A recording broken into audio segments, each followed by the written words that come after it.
Hey guys, Jeff here. Real quick, this podcast derails pretty hard somewhere around the 25 to 30 minute mark. I know a lot of people listen to this with their little rider dude in the car with them on the way to the track. FYI, just earmuff that around 25 minutes. Just FYI. Hi guys, this is Josh Hudson with Fox Racing, and you're listening to Over the Bars podcast. Sit back, relax, and enjoy the ride. Unfortunately, I'm sure we're going to have to hear another race report from Jeffrey, but it will all be worthwhile when we get to hear from Mike Garrison and the hot topics. Hello. Hello. Hey. And welcome to the Over the Bars podcast. Brought to you by Donnell's Motorcycles in Independence, Missouri. To buy a new Suzuki RMZ 450, endorsed by Nick Peterson, call 816-478-9393. Not bad. Come on, guys. We have more sponsors. Scott. If you want to ride your motorcycle, check out Bar to Bar MX And in Wichita, Kansas. Oh, that's where I would The find it. number one track in Kansas. How many years running? I actually don't know that. All- All of them all- the whole time since it's been open, since it was conceived. Sure. So, Mike, if let's say that I wanted to race at Bar to Bar, Yep. what series do you think I would race at Bar to Bar? It's probably not the Texas series. It's probably not Colorado, Missouri, or Iowa. It's probably the Kansas State series. Yeah, and Kansas Moto? you're getting there. KSM. Nope. KS. It's only changed 17 times over the course of us riding dirt bikes. It is the KMCS. We can't even get our Yeah, own see? sponsors. We can't even get our own sponsors' names. right. KMCS. Yeah. Yes, Kansas Motocross Championship Series found at kansasmx.com. Check the updated schedule. I know that there's a little bit of a summer break, much needed. July and August are terrible Yeah, it's awful. in Kansas. Yeah. Not Not to mention the rain wreaked havoc on their schedule earlier on. Yeah, so dude. Yeah, They got to play catch up. So check the updated schedule. Exactly, yes. And Bar to Bar also has a revised schedule. Please note the the AMA State Championship event weekend has changed dates. It has not been updated, though. It has been removed from the schedule temporarily, but will be rescheduled probably with a KMCS race towards the end of the year. Because of all the rainouts that have happened, Bruce has had to switch so much shit around that he's had to open up weekends later in the year when he was originally going to have that race. That's a pretty rough track, isn't it? Extremely. You want your suspension to be on point. Do you not? I would settle for nothing less than on point. Where would I find on point suspension, Jeff? More like the best suspension, period. If you're looking for the best suspension, period, there's only one place that you can find that at. Factory Connection. Ooh, yeah. Or as I said the other day in a text message, and this sounds really like... Crisp? Yes, FactCon. What? Like short, you're cutting Yeah, it up. Fat con? FactCon. I feel like you're going to the Comic Con or something. I felt like you were saying fat con, like fat people convention. No, FactCon. I'm going to start a suspension company called Fat Con. for Only fat catering Oh, to to fat. vet people. riders Yeah, only. yeah, Yeah. Plus 30 class and up, yeah. No, but the best suspension period, Factory Connection. without a doubt. Muskogee, Oklahoma, California, Florida. I think they have New a branch in Hampshire? Florida, New Hampshire, And Portland. Portland. I didn't know that. Wow. Yeah, they have a new office in Portland. They're everywhere. They'll get it done. They'll turn it around real quick, and you won't miss any riding time at all. No, as a matter of fact, I got mine done, and I overnighted it because, I am who I am. Yeah. I work at FedEx, huh? And, it was 2-day turnaround time. And that's unreal, dude. That's unreal. That's and unreal. I'm quite certain that they have this cool little, matrix on their website that updates all the time on their turnaround. So it, it shows you the turnaround time of each shop, and it's updated daily. So if you go to Factory Connection right now, factoryconnection.com, it will show you the turnaround time for each shop. So let's say that you want Factory Connection service, and you live in the Boston area. And you would think, oh, well, I'll send it to New Hampshire. Yeah, but the New Hampshire shop is running at like a 6-day turnaround, but you want it before the next weekend. Ship that shit to Oklahoma. Todd and I can't remember the guy's name. Todd's crew will bang it out. You know, maybe they have a shorter turnaround time. What they've done is they've made a network of shops to where the customer now has faster turnaround time, guaranteed service. Well, not to mention they're at the races. all the time. I mean, they're all over the place. Not every race, but they put that on their social media. They put it on their website, and they'll tell you exactly where they're going to be. And they can either fix when you blow out a seal somewhere, especially now in the world of air forks. You do that, your day's done. So you got to get that fixed. If you're practice day, they can get you set up for your SAG, get your settings right for race day. I've got my I pretty much go to their SAG truck every up. time.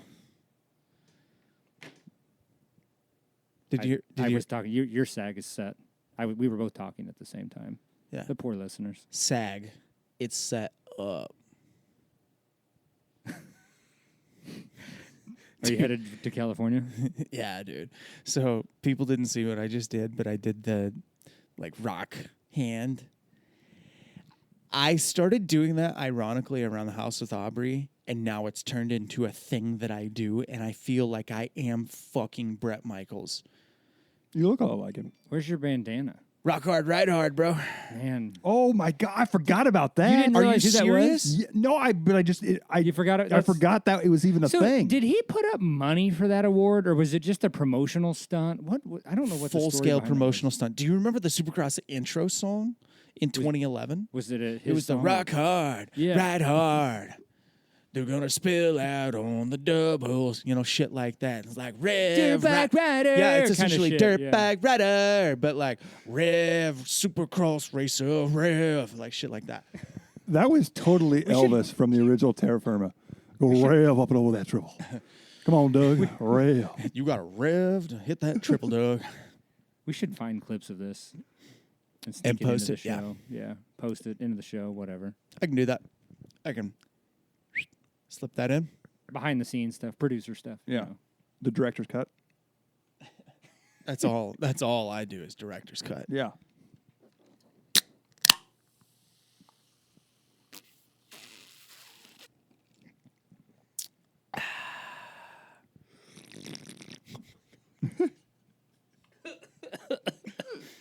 This is. Do you guys know what ASMR is? No.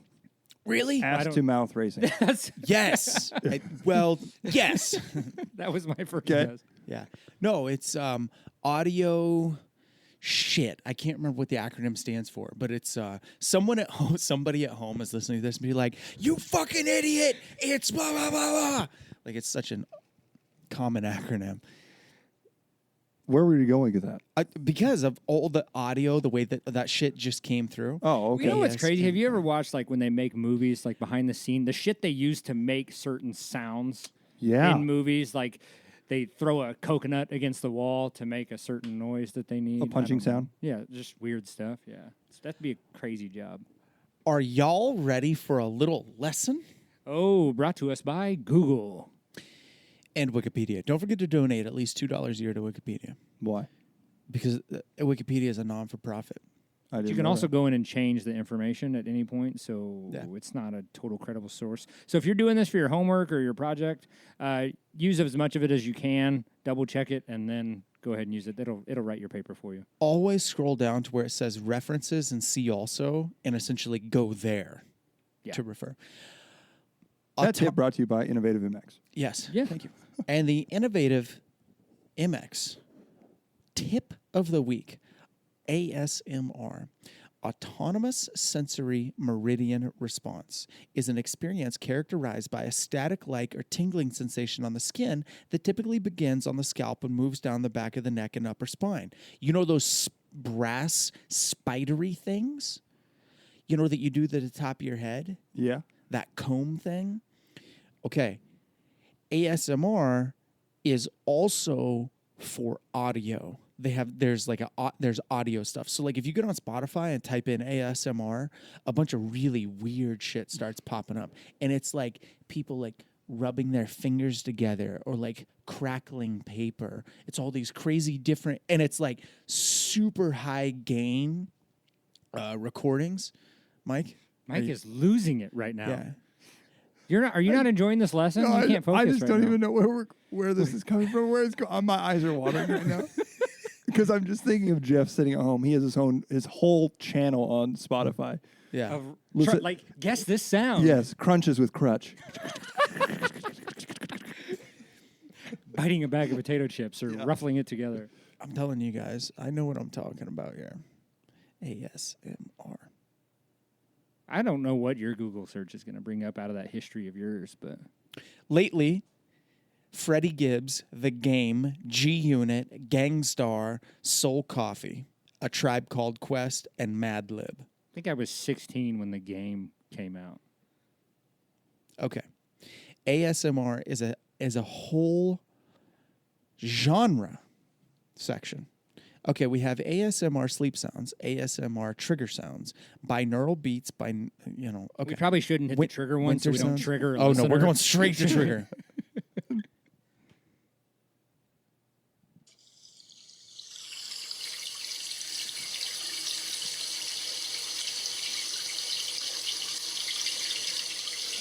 And now, for the sound of hands washing. What is that supposed to trigger? A feeling? Making somebody who hates washing their hands. Yeah. Playing with your headphones.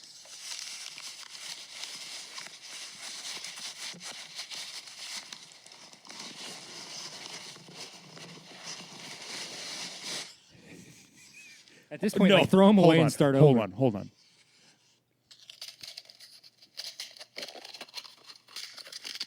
Sounds like somebody taking their retainer out. This one's obvious.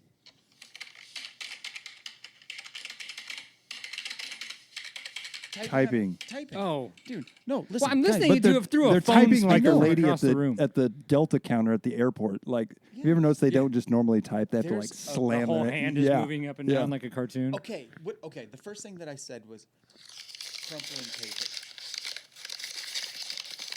Okay, so listen. I don't know what it is, but there's a whole fucking like people listen to this kind of shit, and it has some type of like soothing, triggering mechanism where it okay, like whenever. All right, perfect example. Anytime that I'm near a construction site and I get that spent diesel exhaust and dirt mixed together, I always think of Mosier Valley. Every single time that I get that smell together, when I'm not at the track, if I'm just like out living my life, I think of Mosier Valley. I don't know why, but it always stunk of diesel fuel there and fresh dirt. Well, the same thing happens with these audio sounds. Okay, people assimilate sounds with memories. So what they're doing is they're I don't get it. Okay, listen, straight up. And the fucking weirdest ones are the ones where it's like women like whispering things, and they're just barely whispering. You're whispering to yourself with your headphones on right now. I know. Okay. I know. It's just funny to watch. It's Yeah. from across the table here. But It's whenever you interesting. guys go back and listen to this and you can hear that, just fucking look up ASMR. No, okay? I believe I know what you're Yeah, talking about. there. Now that you've explained OTV it, challenge. I've heard of it before. Listen to ASMR all the way home. From a KMCS race. Yes. Wow. There you go. Look at you guys. You know what? Do they still have the helmets that you can put your headphones in? Do you remember those? Specific helmets for it? No. Well, it was like some kind of something that worked where you could have headphones in your helmet. I remember there being these little thin wafer speakers. Maybe that's what I'm thinking That of. stuck in Yeah. to your helmet. Yeah. yeah, they have some. It's mostly street bike stuff. I don't know of anybody motoing with that. I mean, I've rode with headphones. Well, a yeah, lot. and I have too. Not a lot, but I've done it before. You can ride with headphones? The hardest part's getting your phone like in the right place. in the right spot or where it's not bouncing too much. I or raced a whatever. Riverfront GP one time, listening to music the entire time. You don't have to like listen to the sound of your bike? Absolutely not. No. Well, and you can pretty much hear it over the music anyway. Or feel it. Yeah. Yeah. I mean, you can hear it. You can hear it. These aren't noise canceling headphones. They're just little earbuds. Some Bose. Yeah. Bose headphones. on the outside of your helmet, Maybe. over the top. Don't give any of these fuckboys any ideas. Yeah, I did it a couple times, and I remember like taping my iPod like Nano to my Liette brace or to my Yes. chest protector, like duct taping it to it, Yeah. so I could have it and do motos at Valley one Thursday night or something. Where it was when just us. yeah, and you did it, so like, oh, okay, I'll do it. Yeah, let's try it because you have done it like you did the week before. See, I had that. And- I had that iPod Mini USB stick Yeah. thing that had. You could wear it as a Like necklace. a necklace, that's Yeah. right. Uh-huh. Yeah. So that was really easy. And dude, if I could get one of those again, that would be the key for like riding on corner tracks. Now I've kind of wised up and I've realized, what if there's something wrong with my bike and I can't hear it because I'm listening to Waka Flocka Flame? Well, dude, that's like Pastrana. Pastrana when he was. Brick Squad. I don't. Bow, bow. I don't know Waka Flocka, so I don't know. I feel like we need to throw so many audio clips into the beginning of the show. ASMR. ASMR. Do you think anybody's ever recorded that sound when you crash in your helmet? It's like, and you're like, Or the, oh shit! Right before you hit the ground. You know that sound? No, but we The can. sound- The the wheezing sound- afterwards. Yeah, like the sound that GoPros give you now, but back in the day, you had to try to explain to people. Like, there's a certain sound that dirt when you're crashing makes. I'm serious. Grain Valley has a Dude, very the distinct sound with all the mulch. Yeah. And From your multiple just soil imagine samples, you know, if we did it on an Alta, you could hear everything. you'd be able to hear it absolutely. Yeah, just jump off of the bike, no noise, until you hit the ground. And You hear the bike floating away in the distance.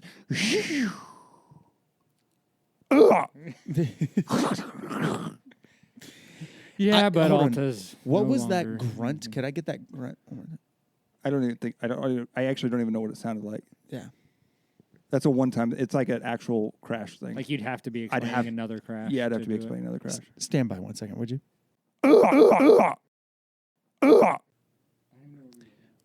We're good. Yeah. So I just went back and played that for us, and the folks are probably going to be wiping tears out of their eyes right now. I hope they are because I am. Oh Ooh man. wee. Yeah. Wow. Or they're going to be listening, going, "What in the fuck are these Yeah, guys that's talking where they about?" unplug the jack and throw their phone out. Delete. Yeah, that's it. Unsubscribe. Yeah, unsubscribe, unfollow, unlike. I've had enough with this tomfoolery. Rumpus time is over. I feel like there was another version of you in like medieval days. You think so? Yeah, very much so.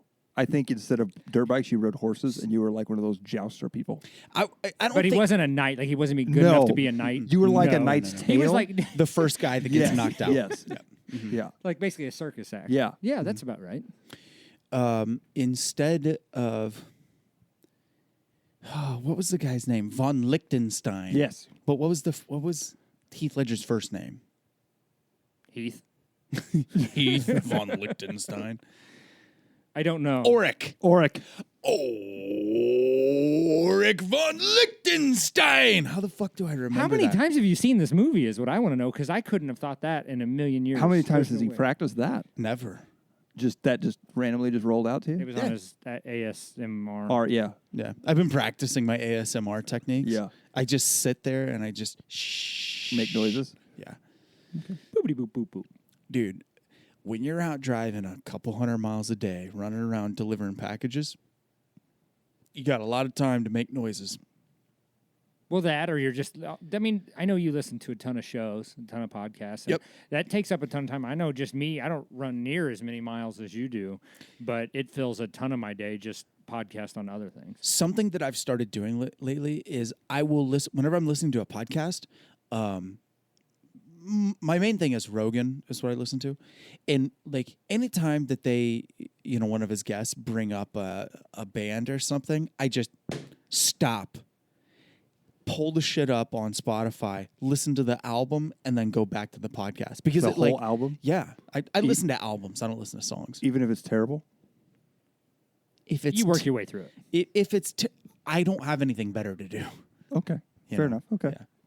I'm along for the ride. You ever find yourself driving across Texas and you just play the Spanish station and just wait until somebody else in the car notices it? Many times. Yeah, all the time. But all the usually time. I'm by myself, so. Well, yeah. So you end up playing for the whole trip? I have listened to things that I don't understand for hours. Just cuss. A lot of times I'll do it. ASMR. AS, whatever. Playlist. Well, the thing about like listening to mariachi music is you feel the emotion in the music. Okay, so like if you listen to a fucking Dierks Bentley song, you're listening to the words, not to the music.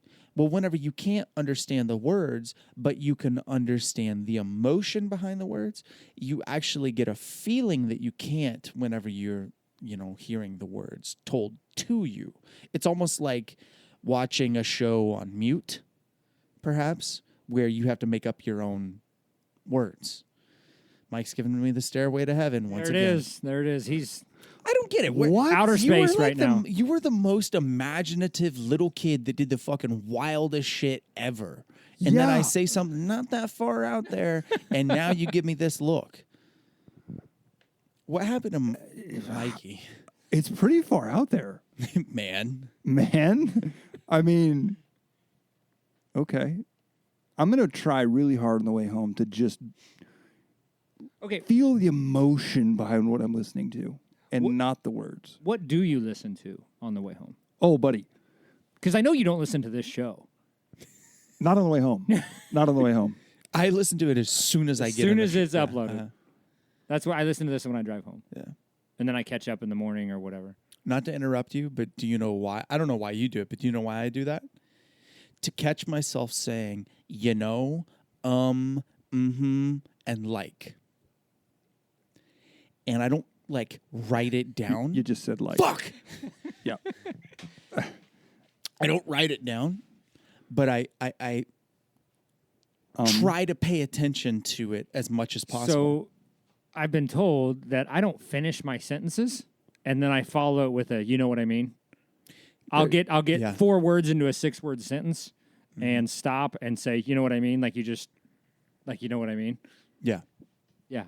I need to stop doing You that. said yeah. but- I did. Was that a word that was on your list? It was not. Oh. I don't listen very well. to the show? Yeah, I know. I do. I only listen back when I'm. Well, actually, now that my dad is not here, I've actually played several of the really old ones because I'm here all by myself all day. Yeah. So now I don't have anybody to talk to. I have nothing. Dude, It's a very lonely this world. is awesome environment for you to catch up on the 3,000 episodes of Joe Rogan. I actually, believe it or not, I started one. Now, okay, here's my problem, is I play them on YouTube. Great. Yeah, but then I want to watch them. So Oh. then I get distracted and I'm like, yeah. You need another monitor. Yeah, Yeah, but then I would have to have like a crazy eye to watch and work.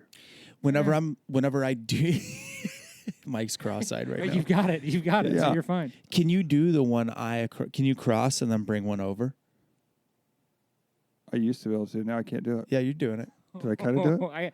I don't think I can do that. I used to be able to shake my eyes too. Yeah. Can you cross your eyes?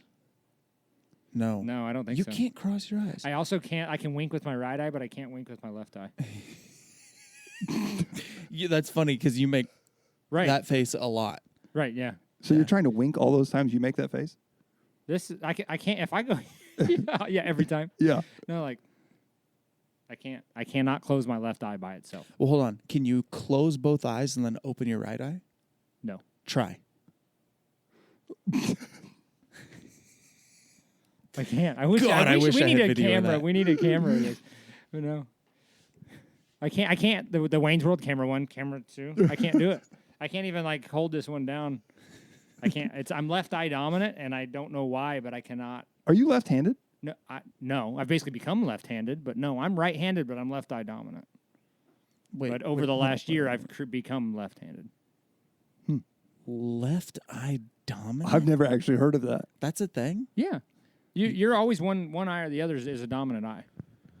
So put your But you're looking at the same thing with both eyes usually. Usually until you fire a gun. That's when you figure it out. So put your thumb on a spot. Find this screw on the door or whatever, a corner or something, and then close one eye or the other. If it moves off, I don't know how the test goes. Or another thing you can do is you can make a triangle with your hand like this and put something in the middle of it and hold your hands out in front of you and then bring it to your face. And whatever eye it just automatically goes to is your dominant eye. Okay, when I look straight at, like, okay, I'm putting my thumb over the vent on the ceiling, I see two of my thumb. No. Close one eye. Okay. Does it cover it up or does it move it? No, it just covers it up. Okay, then close the other one. Does it move it? Yeah, it's off to one side. Yeah. So which there eye you is go. dominant? So whichever one kept it there is your dominant eye. Oh, I'm left eye dominant as well. Oh, no, I think I am. No, I'm right eye dominant. Yeah. Wow. Are you left-handed? No. No, me neither. Huh. So the other one you can do is make like a triangle, with your both hands together, and then put that same spot in there with your hands extended out in front of you, and then just stare at what you're looking at with both eyes open, and bring your hands back to your face, and it'll take you to whichever eye. Maybe that's why I'm such a bad shot, because I always 100%. close You're holding my it left. in the wrong hand. So if you're left eye dominant, you need to hold the firearm in the left hand. Even if you're right-handed. Even if you're right-handed. I shoot shotguns left-handed, but I Yeah. am right-handed. So wait a minute. So I wait a had to minute. teach myself to operate the gun Okay, so I would hold it. with your right hand because you're right hand. So now you're looking across the barrel. So I would pull the trigger with my left hand. Yes. So if think about your line of sight. So if you're left eye dominant, but you're holding the gun in your right arm, you're looking down your left eye. So you're looking across the barrel. If you're left That eye makes sense. dominant and it's in your left hand, left arm, whatever, you're looking straight down the barrel, and vice versa, whether you're right or left. Wow. Yeah, took me a while to figure that out too.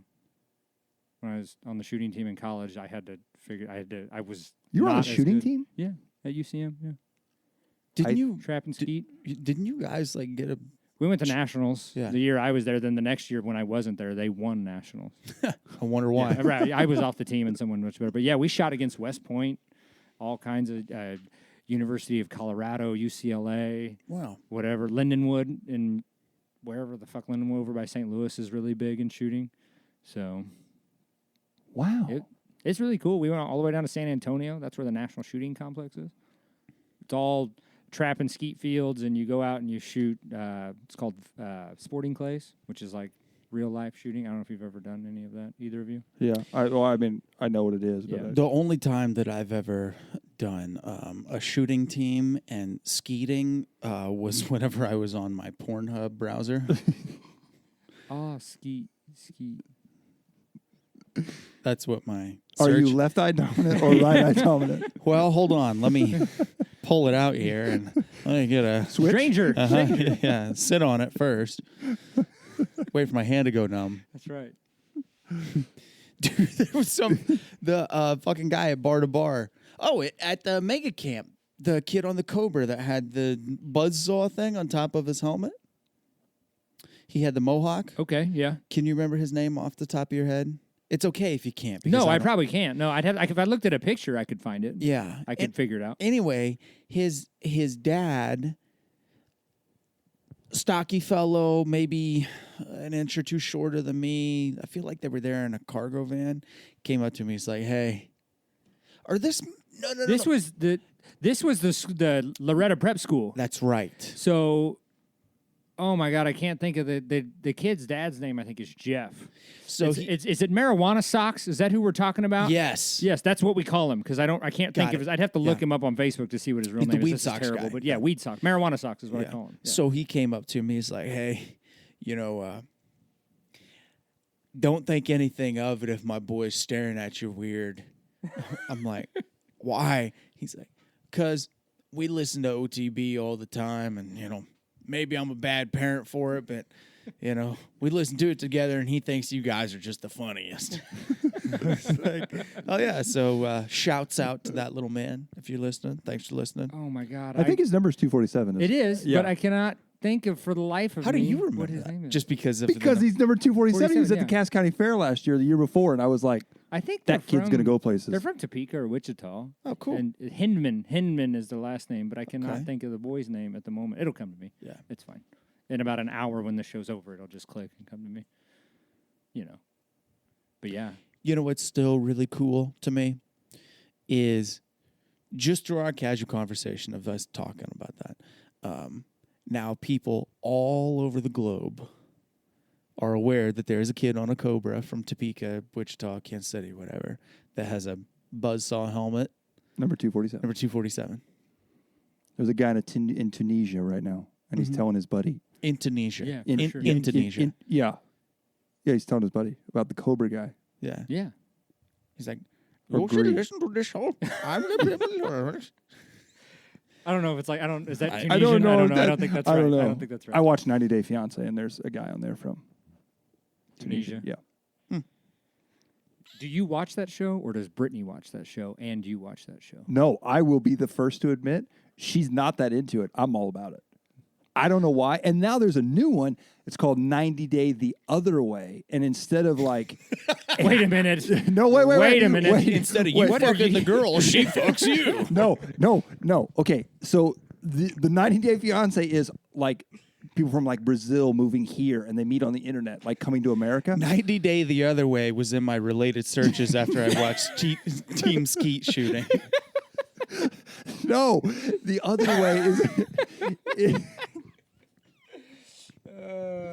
And it wasn't in your browser; it was in your browsers. Is that what it was? My browser. You guys are ruining my show for me right now. Yeah. When you go home and turn it Now, on, this is what you're gonna. now think when about. I turn on and watch Tom, who moved from Montana to Ecuador to be with his love, I will never think of it the same. Is it? Are they really the same people though? Is the internet person the same person that they think they're in love with, or is it like a catfish type thing? No, these are actual like confirmed people, but the show is always about like what is their intention? Like, are they legitimately, do they like this person? Or do they want their money? Or Yeah, they whatever? want money. Agree. Like the weirdest one right now is there's like a 60-year-old lady from America that's moving to Qatar to be with like a 22-year-old guy.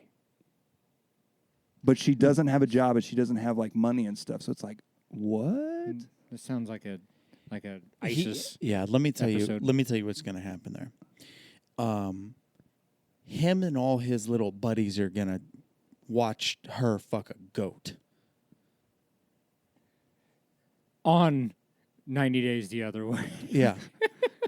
Yeah. Wow, Okay. that Dude, got weird. That got weird. okay. Yeah. Here's the thing. Here's why I say that. There used to be this Instagram page that I would follow called Tag the Sponsor. Wildly the best page that has ever existed on the internet. So you know all these little Instagram models that are running all over Instagram that, you know, are just fake tits, big ass, fake lips, that kind of stuff. And they're always in really nice places, and it's like, who put you there? You know, who brought you there?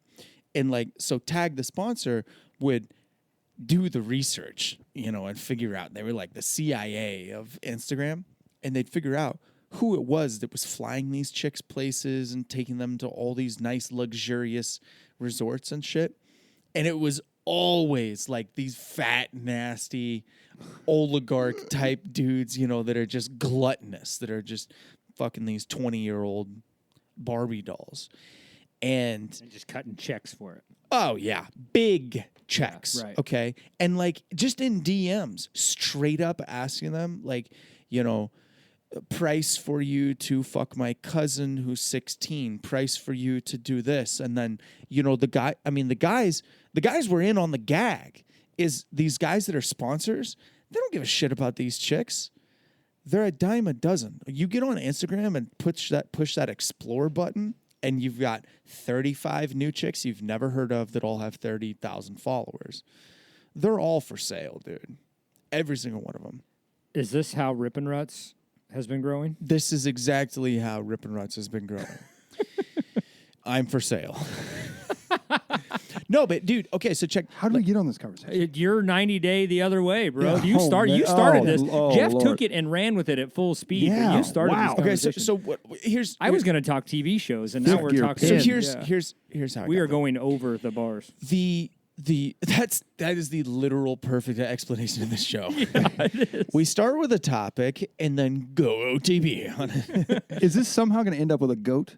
Yes. Okay. Oh, you're full Okay. circle to the goat. Okay. So there was this one video that I will never forget. It is on par with like. Do you guys know Mr. Hands? You ever seen that video of the dude that gets fucked by the horse? No, I haven't seen that video, and I don't need to see it. Have But is you- that the one they joke about? Like, man, for a minute, I started feeling bad for the horse. Perhaps. No, maybe. Okay. I don't know. But or ever seen videos of guys getting their heads cut off, that kind of shit? Yeah, I've seen that. Okay, it's along those lines. Anyway, this chick, just because of what she's saying and how she's saying it was just so like soulless. All she wanted was just money. We're talking, and she's probably all fucked up on pills too. But this chick, I think dude, you'd have to be. was looking into the camera and reading a script like they do in hostage videos, but instead of it being a hostage video, like she's dressed very nicely, is in a very lavish place, and is reading all of these demands that this dude has sent her along with the price for each thing. And like the whole point is like it's like contractual. Then they're getting them to say, yes, I agree to these terms, and then their little friend sits there and record it, who's also a little for sale thought, sits there and records it, and then they send it to the guy as like, yes, I am willing to do those things, and the guys will send him $1,000 just for the video. But the video, the chick is saying, I will let your cousin Alu Akbad 13 cream pie me. Is saying like all these like fucked up fetishes, and they're almost all with teenage boys, of like your cousin, your brother, your neighbor, and then you will come in and finish. And it's like, this is so weird. And yes, I know. But then at the end of the video, she says, and yes, I too, for $50,000, agree to let your goat fuck me. And I'm just like, no fucking way. So you saw this video. Yes, this is a real life thing. Yes, no, I'm not making this up. This was not a made up video. This was on Tag Your Sponsor or Tag the Sponsor.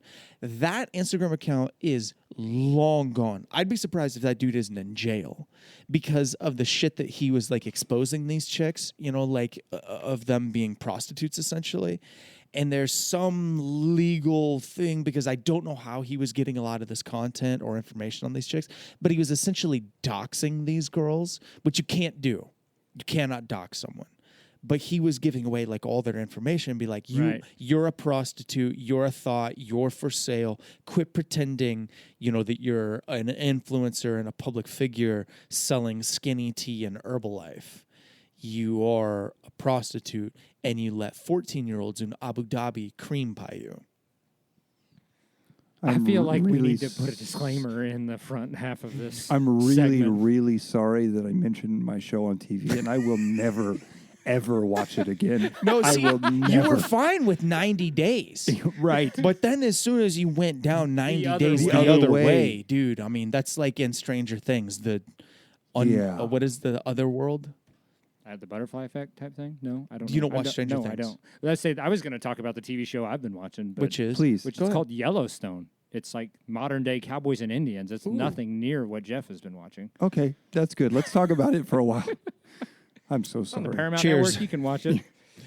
And it's I wonder if this That's what I'm sponsor into. or if this podcast will still be sponsored by any of those companies that we listed at the beginning after the show's over. Probably not, but you know what? That's fine.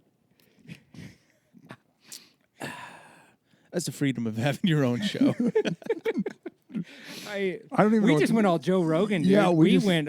That was a hardcore Joe Yeah. Rogan right turn, right? Or does he not even talk about that shit? Oh no, there's lots of cream pie talk. Okay, good. That might have been a left turn. Yeah, but we might put a disclaimer in there for marijuana socks and his child. We might. We might. Mike, you can put the disclaimer in there. That can be you. This is you. You started this. That started somewhere around 30 minutes. So just how about at the beginning of the show? We'll go back and add a little. Hey, just when you get to the 28-minute mark, just shut us off and tune in next time. We'll be back. After you hear Mike's bark Yeah. noise or whatever the fuck that whatever thing whatever was. noise that was. Oh wow. So, dirt bikes. Heard of them. Yeah. Scott, Yeah. you rode a dirt bike. Yeah. And 382 days. you should change your number to 382. Should I? Ooh, that's Tanner. That's Tanner Tanner Stack. Stack's Yeah. number. Yeah, 382 days. And you rode a From the YZ day I got hurt 125. to when I rode, and I rode an 05 YZ 125. I can't Two-stroked it up. Can't think of a better bike for you to ride back. It felt like I was riding a 85, and it looked like it in the camera. I didn't think it looked bad. Was that his corner track? That was his corner. Yeah, so his main track and his corner track. Yeah, the one in my story. Yeah, that's his corner track. Okay. Did you ride the main track? Yes, and I did all the jumps. That's not surprising. No, to well, me. I went out like I had like this all intention, like I'm gonna go take it easy. Like Brent Reed and I both. It was like our first time riding in. Like Brent's been hurt with his ankle, and it's been like 6-8 months. Well, this has been over a year for me, and this is our both of us first ride back. Well, we like talked about it. The album should take it easy and get a feel for things or whatever. And like I ride out and I go to pull on the track, and it's just blah blah blah. You know what I mean? I just. That there, I said it again. God damn it! But anyways, At any point in time, did your arm like hinder you? Well, I could tell. So I could. Okay, so there was two different parts of it. There was some things I couldn't do. Superman seat grab. Yeah, definitely couldn't do that. But I don't know if it's because I haven't rode in so long, or if it's because my arm doesn't work right. Like I was super rusty. Like the first double I did, I just decided to do it. And for one, I haven't rode in forever. For two, I'm riding a borrowed bike. For three, it's a YZ 125 set up for a 140-pound rider. And I almost endoed off the double into my face, like right from the get-go, because I forgot how to jump a 125. But the next lap, on I the figured throttle. it out. Yeah, you have to be on the throttle. Yeah. I kind of forgot you had to do that. And I figured it out. Yeah. But it was weird. It was good probably that I was on the 125, so I wasn't overpowered or pulling my arms out of place or anything, but I was good for about 3 laps, and then I needed to pull off and get some water. Did you sell your 450? Yeah. Oh. Both my 450s are gone. I have an 07 252 stroke, but it's in pieces right now. Factory Connection in Oklahoma has my stuff, and Donnell's has the rest of it. So. Yeah. That's. I'm really excited to see that bike completed. Dude, yeah, pieces are showing up daily. It's pretty cool. But, dude, riding again, like I was sick to my stomach driving. I got home from work and like all I had to do was throw a gear bag in the car, which was cool. I felt like Dean Wilson or something, you know what I mean? Like boots and a cooler and a gear bag and drive on down there. And, dude, I got home from work and I was like ill. I did not feel good. I was anxious, sick to my stomach, nervous. Really? Oh, bad, dude. Like, I walk in and Callie's like, what is wrong with you? I said, I do not feel good. I do not. This is not good. Like, I almost backed out and didn't go ride. I'm glad you didn't. And then, yeah, she put her foot up my ass and said, no, you're going to just go do this. Get over it. And so we drove down there. And I got all geared up, it's snug. The gears, I was snug as a bug in a rug, man. I wasn't going to say it, but. And I'm even down weight, and I need to get down a lot more weight. Did you ever like clicked once on the little? Yeah, just one click. Yeah. So, Click. luckily that Fox Flex Air stuff. So I had one set of gear I wore at Colorado, and I've only worn it the one time. And I was like, dude, I want to wear this gear. Like, I don't care. Like, it's stretchy. Yeah. That Flex Air stuff's stretchy, so I'll make it work. But I checked my gear bag like 4 different times. For one, I had to empty it and then put it back. Like, do I have everything? Do I have this? Do I have that? And it was like I had been over a year since I rode. Yeah. And it was funny, man. But put the gear on, it was snug. I was like, maybe I should have ordered a new set of pants, but whatever. I made it work. And then, yeah, so I'm geared up, and I'm like, okay, everybody's like starting to ride and shit, and I'm sitting there waiting. I'm borrowing Chris Zeber's bike, and because he's got 2, and he's let me ride his 125 or whatever, and that's the one I'd picked to ride. Well, he was on the track. I didn't know where his gas can was. I didn't know what if I could ride that one or whatever, and so I waited and waited and waited, and then I finally just went in there and started digging around and got the bikes ready, and then by the time I got it all going, he came up there and said, yeah, you did it all right. So I was afraid that I was going to put diesel. Yeah, regular gas in his bike, you know what I mean, or whatever, or something was wrong with it. We didn't really talk about it. He just said, come ride one of my bikes. And so I did. And we tried to do this last Friday. I went and got my old 450 from Chad, and my race bike from last year, and I was stoked to ride it. I was going to put my number plate and shit back on it so I could feel cool because, Right. because that matters. Because you could see those. Well, when we you're were going to riding. go ride Nebo, and then we got a storm. It stormed its ass off, and so I went and picked up that bike and loaded it in the van and never even unloaded it until he came and picked it up the next day. So that's a kind of a bummer, but gave me a week off to, I guess, keep working on my shoulder or whatever. But went and rode, dude. The track was a little dry, a little marbly, but it was riding a 125 was like slow motion. I mean, I could see how fast you ride yours. I can totally see it. I totally get it, but you have to ride it a lot to be able to figure that out. Because I was hitting pedals wrong and letting off in the wrong spot, and you have to stay over the front, and I ride my 450 over the back, and it's just but it didn't take me as long as I thought it was going to take to just get into the groove of things. But I was way too big for that bike. When was the last time you rode a 125? When you were 8 on the CR? I was, it could have been. I was 308. When I moved up to the 125, I was 308. I had a KX 125 that I bought out by you in Lawrence or somewhere from some guy. It was an 05. Was and that 11? 11 or 12, 13, somewhere in there. I bought one, and it was a little project bike. And it was fun. It was slow. It was slow, but it was fun. We went to Sweet 16 one weekend, and I was going faster on it than I was my 250F or my 450. And I mean, I was hauling the mail on a 125, but the track was set up for it. Then I destroyed the rear wheel and couldn't ride it anymore, and I was ready to load up and go home. I'm just saying, dude. I was thinking about this the other day. Like you just said, I ride my 450 over the back of the bike. Well, that's the wrong way to ride a bike. But because you have all the power of a 450, you can get away with doing that kind of shit. Right. Well, yeah, what I'm saying is, I guess over the back is what I'm thinking, because I ride over the front, but over the back, like when you're jumping and stuff on a 4-stroke, all of your speed and power is done before you hit the face of the jump, if you're doing it right. Right. And so that's when you're over the back because you're pitching the front end forward. And is that how dirt bikes should be? No. Should dirt bikes be rocket ships that you have to turn the afterburner off before you even get to the jump? Well, and okay, so I rode his one. I rode like three different sessions. With the grapple? Yeah. L1? What is that? What was that on? Is that Nintendo? Jet Moto. No. Console. PS1. PS1. Yeah. And 2. Yeah.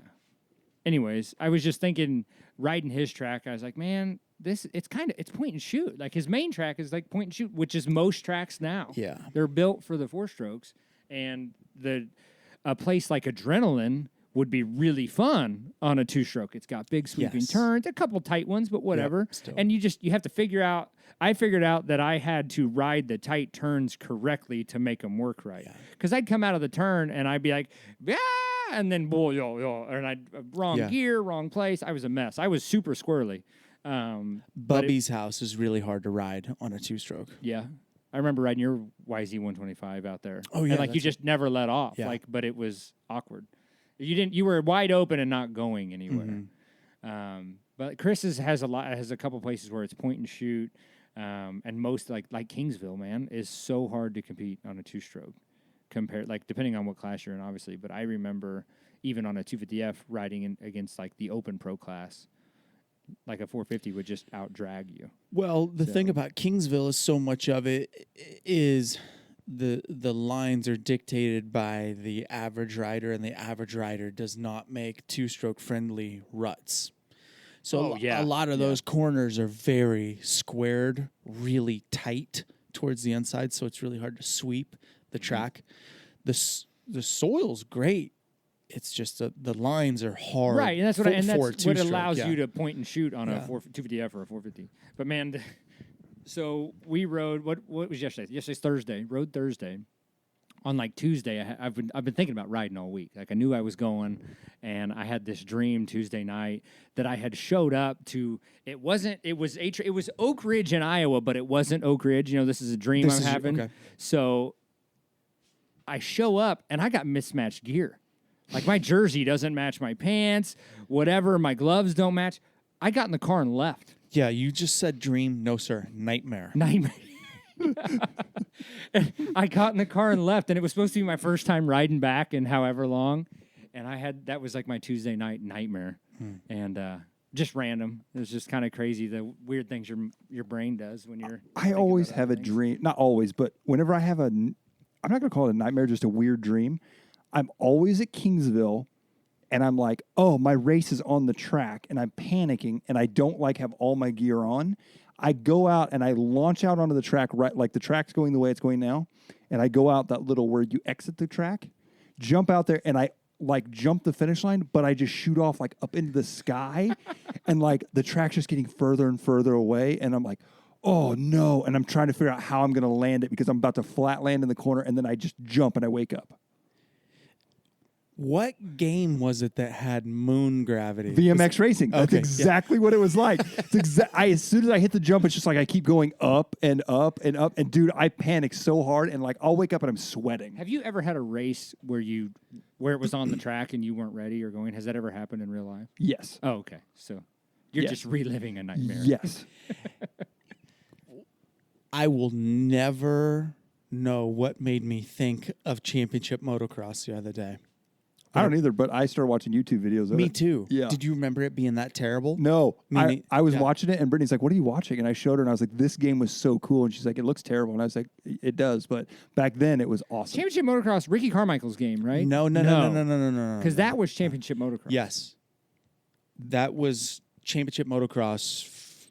What was that, 99? 2000, 2001, 2000. something like that. Okay, no, championship motocross that we're talking about came out on Sega in 1995, 4 or 5, something yeah. like that. I But only you had to play. See, okay, we couldn't play it at my house on my Sega because I didn't have the 32X adapter. Yep.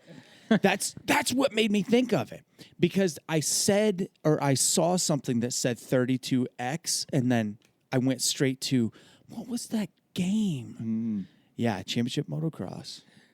I think Oh, I remember what it was. I sent you guys this my sticker kit that I'm doing. Oh yeah. And I sent that white bike. Yeah. I don't want to give it away. right. Yeah. But you remember in the select, we always played that white bike. Yes, you were correct. Yeah. Yeah, so like you could select the 125, 250. It was 500. yeah, but there was Kawasaki, KTM, and Suzuki. Were they name brands? Yes. Yeah, that's funny. Yeah. Like, dude, I think when I had a Sega and was playing Sega, all I did was play like Terminator and like Sonic the Hedgehog. Sonic the Hedgehog was a good It one. was Terminator versus RoboCop. Yeah. Those are the two games I remember playing. I played Sonic not that long ago. Supercross circuit. Oh, I had it on my Supercross phone. circuit. I had Sonic on my phone. Was it cool or not as cool? Yeah. It was cool. I think there's a movie for Sonic coming out. How would you make a movie about Sonic? I don't know. I think there was a cartoon. I don't know. How do you make a video game for Pokemon? True. Okay. Which I think Touche. originally it was a video game and then it became a TV show. I don't know. Whatever. I think it was a card game. And Scott, would you like to see what championship motocross was? I mean, sure, if you want to pull it, I don't care. Okay, we'll But pause. Here's what I'll do is I will pull it up and I will tell folks what it is that you need to search in order to watch what we're about to watch. so you can hit pause after guys we just- after yeah, we yeah. describe this, and then go watch it, just like Jeff does with his albums when he hears musicians talk about whatever, because you'll have time, and go championship motocross. And there was no like title name or anything. I mean, That was it. That was it. Championship Motocross. Sega 32X. Okay, now you specifically have to type in championship motocross 32X is what you have to type in, and then just watch any one of the videos. The first one that pops up is 2.5 hours long. I'd say just go to the third video down, championship motocross 32X gameplay, and get an idea of what it was like to play Uploaded 9 years ago. a motocross game from almost 30 years ago. So we're gonna watch this. Join us in watching. Okay, and we're back to Over the Bars podcast. Welcome back, everybody. We're happy to have you. After you watched with us the Championship Motocross on Sega Genesis, only through the 32X expansion cartridge. And then we got off on a tangent and looked at Road Rash stuff from Yeah, then we PS1. Jeff's Cut. nightmare. Yeah, the cutscenes. How crazy is it that I remembered that? How The crazy is it? cutscenes or All of it. it? How Yeah, crazy right. is it though? How things change, like your perspective. Like even though you're 30, thinking back, you're like, that's so scary. Yeah. But then when you watch it, you're like, what? Like I used to think The Lion King was a super scary movie. Dude, Alice in Wonderland used to fuck me up. Yes. Oh, I When couldn't she's watch all that. following down in the falling in the rabbit hole. Yeah. That fucked me up pretty bad as a kid. Really? Yeah, there was also one about like Nemo's something, and it was like the kid on his bed, and like when he went to sleep at night, his bed like went out, and like he went on an adventure, and it was so scary. I don't know that one. There was a video that fucked me up, or a movie called With a- Serial Mom. You ever heard of it? Nope. It's about this mom that's a serial killer.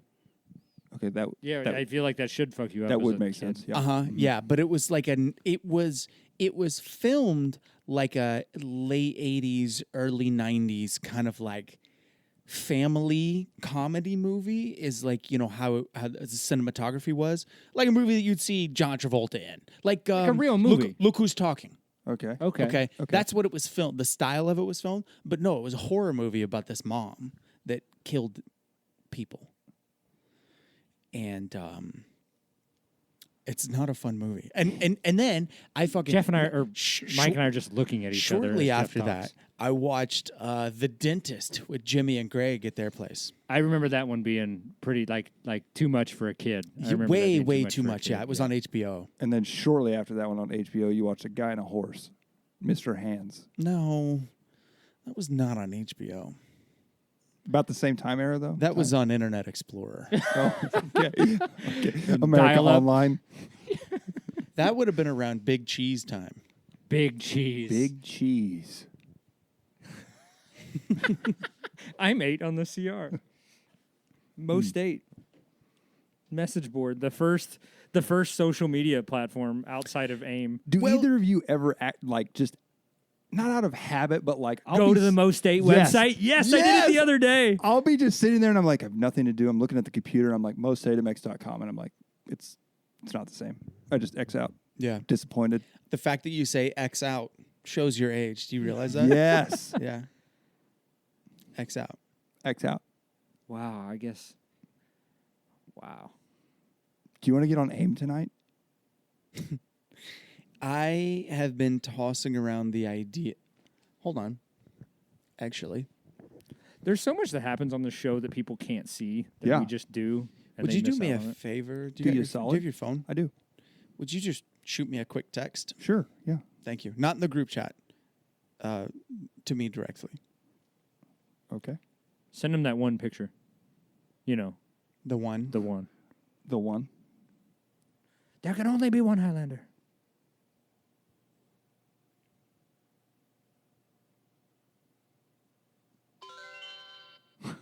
That's the original, isn't it? Like the Talking first about version. ASMR, that gives me a, like, when you were sitting, like, doing your homework and you heard that sound, you're like, oh, shit. What? Or- What? or- remember the door opening and closing sound? Have we Yes. talked about this on here before? Yeah. Yeah. Yeah.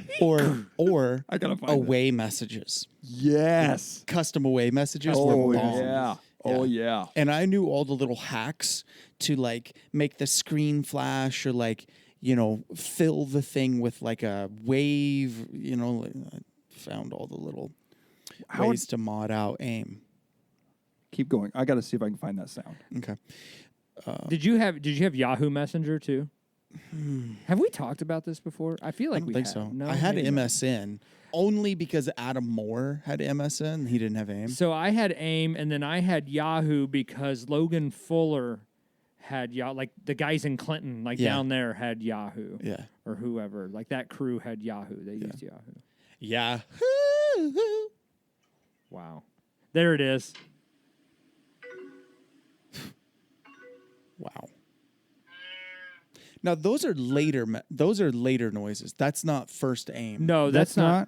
That's Okay. AIM. Yours was AOL Instant Messenger. It wasn't AIM. There was no You're right. abbreviation. You're right. Yeah. Yours was just like AOL. Oh, AOL Instant This Messenger is right here. AIM. This is There's what it was. 1 hour worth of sounds to this. You found that so fast. Hold on. Liberty Mutual. Oh, Yeah. Stand by for the ads. they then do again. not sponsor our show, Yeah. by the way. No, they don't. Yeah. So, yeah, these are. That's it, dude. Yep. Yep. And the door sound, the door closing was always so disappointing. Yeah. You're like, shit, somebody logged off. TTYL. I didn't even get to. Yeah. Yeah. BRB. Who were your top AIM people in the heat of AIM? Who were your top? Oh, AIM dude, I people? don't even know. Really. I can't even think. You said top people. I just immediately went to top 8 of MySpace. I was It's thinking the that first too. when you said top something. That was the first thing that came to mind. What did Zanga have? Nothing. It didn't. You didn't have a. There was no messaging. There was no mess. It was just. It But was did you have all it friends? was a blog form, and you had friends, but I don't remember how you found them. You didn't have a. You had a friends list, but it wasn't anything. Is Zanga or MySpace even around? Like, have they evolved into something else? They're both still there, barely. Yeah, But, I mean, that's MySpace nothing is that like a anybody music platform. Like that's all Allegedly, that it is. but nobody Allegedly, but no uses one does anything with it. But that's what it is. does. So It's basically old music from 2001. okay, my top people on AIM: Jacob Saylor, Joan Bone, Rachel Lynn, Liz Deems. I talked to Liz Deems a lot on AIM. You know, now that I'm actually thinking about it, I'm just going to stop because I'm realizing it was all girls. And we're done. Yeah.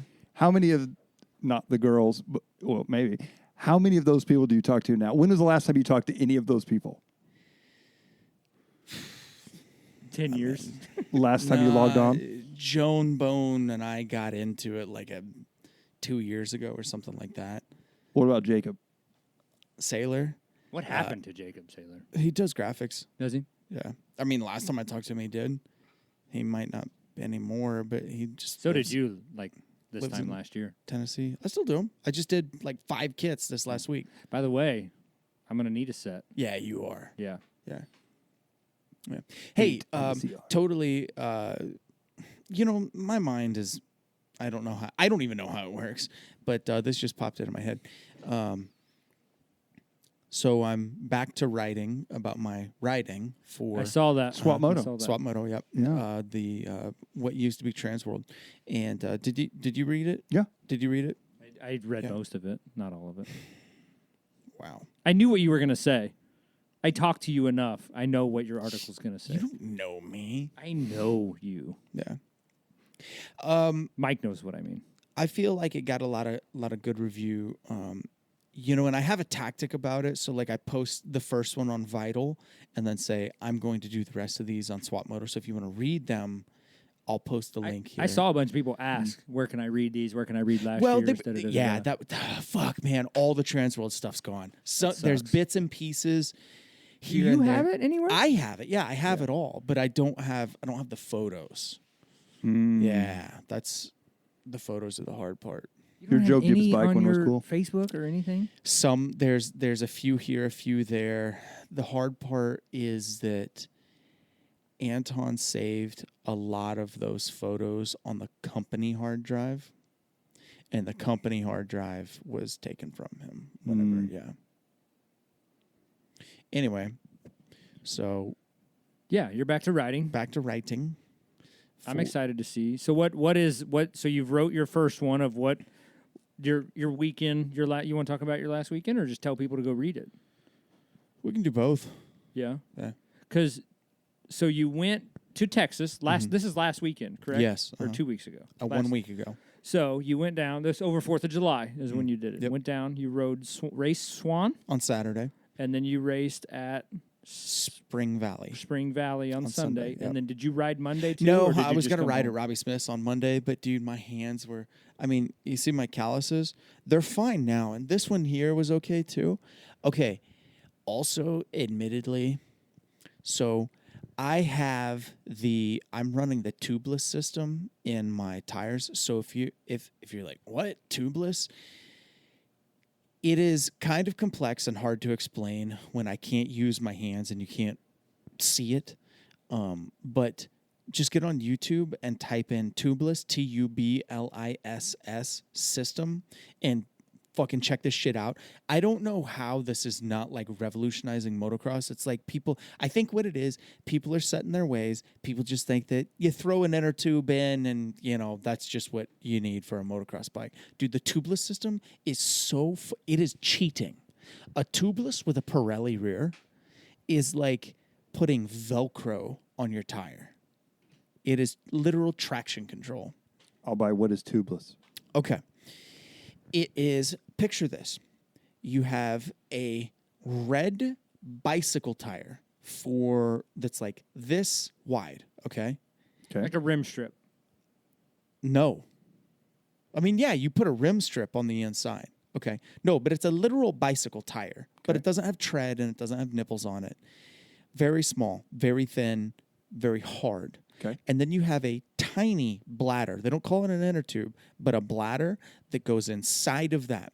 So then you put that thing on your rim before you put the tire on, and built into the bladder and the tire, the little holding gripping mechanism, is the rim lock and the tire pressure valve. So then you push the tire or the rim down into the tire. You ever done that? Okay. You know that method? Yes. Okay, so you push it down in and then mount the tire one side, flip it over, do it again. And then you spray a shit ton of soap in between the shoulder of the rim and then the bead of the tire to get it to pop out and create adhesion. And in the little bladder that goes inside of the tire, the little bicycle tire, what that does is it expands that tire and forces the bead to lock up against the side of the shoulder of the rim, okay? And then on the actual air chamber of the tire, you can run 10, 9, 8 PSI. So How do You you have get tons of flex. how do you get air into the air chamber if you're through the rim lock.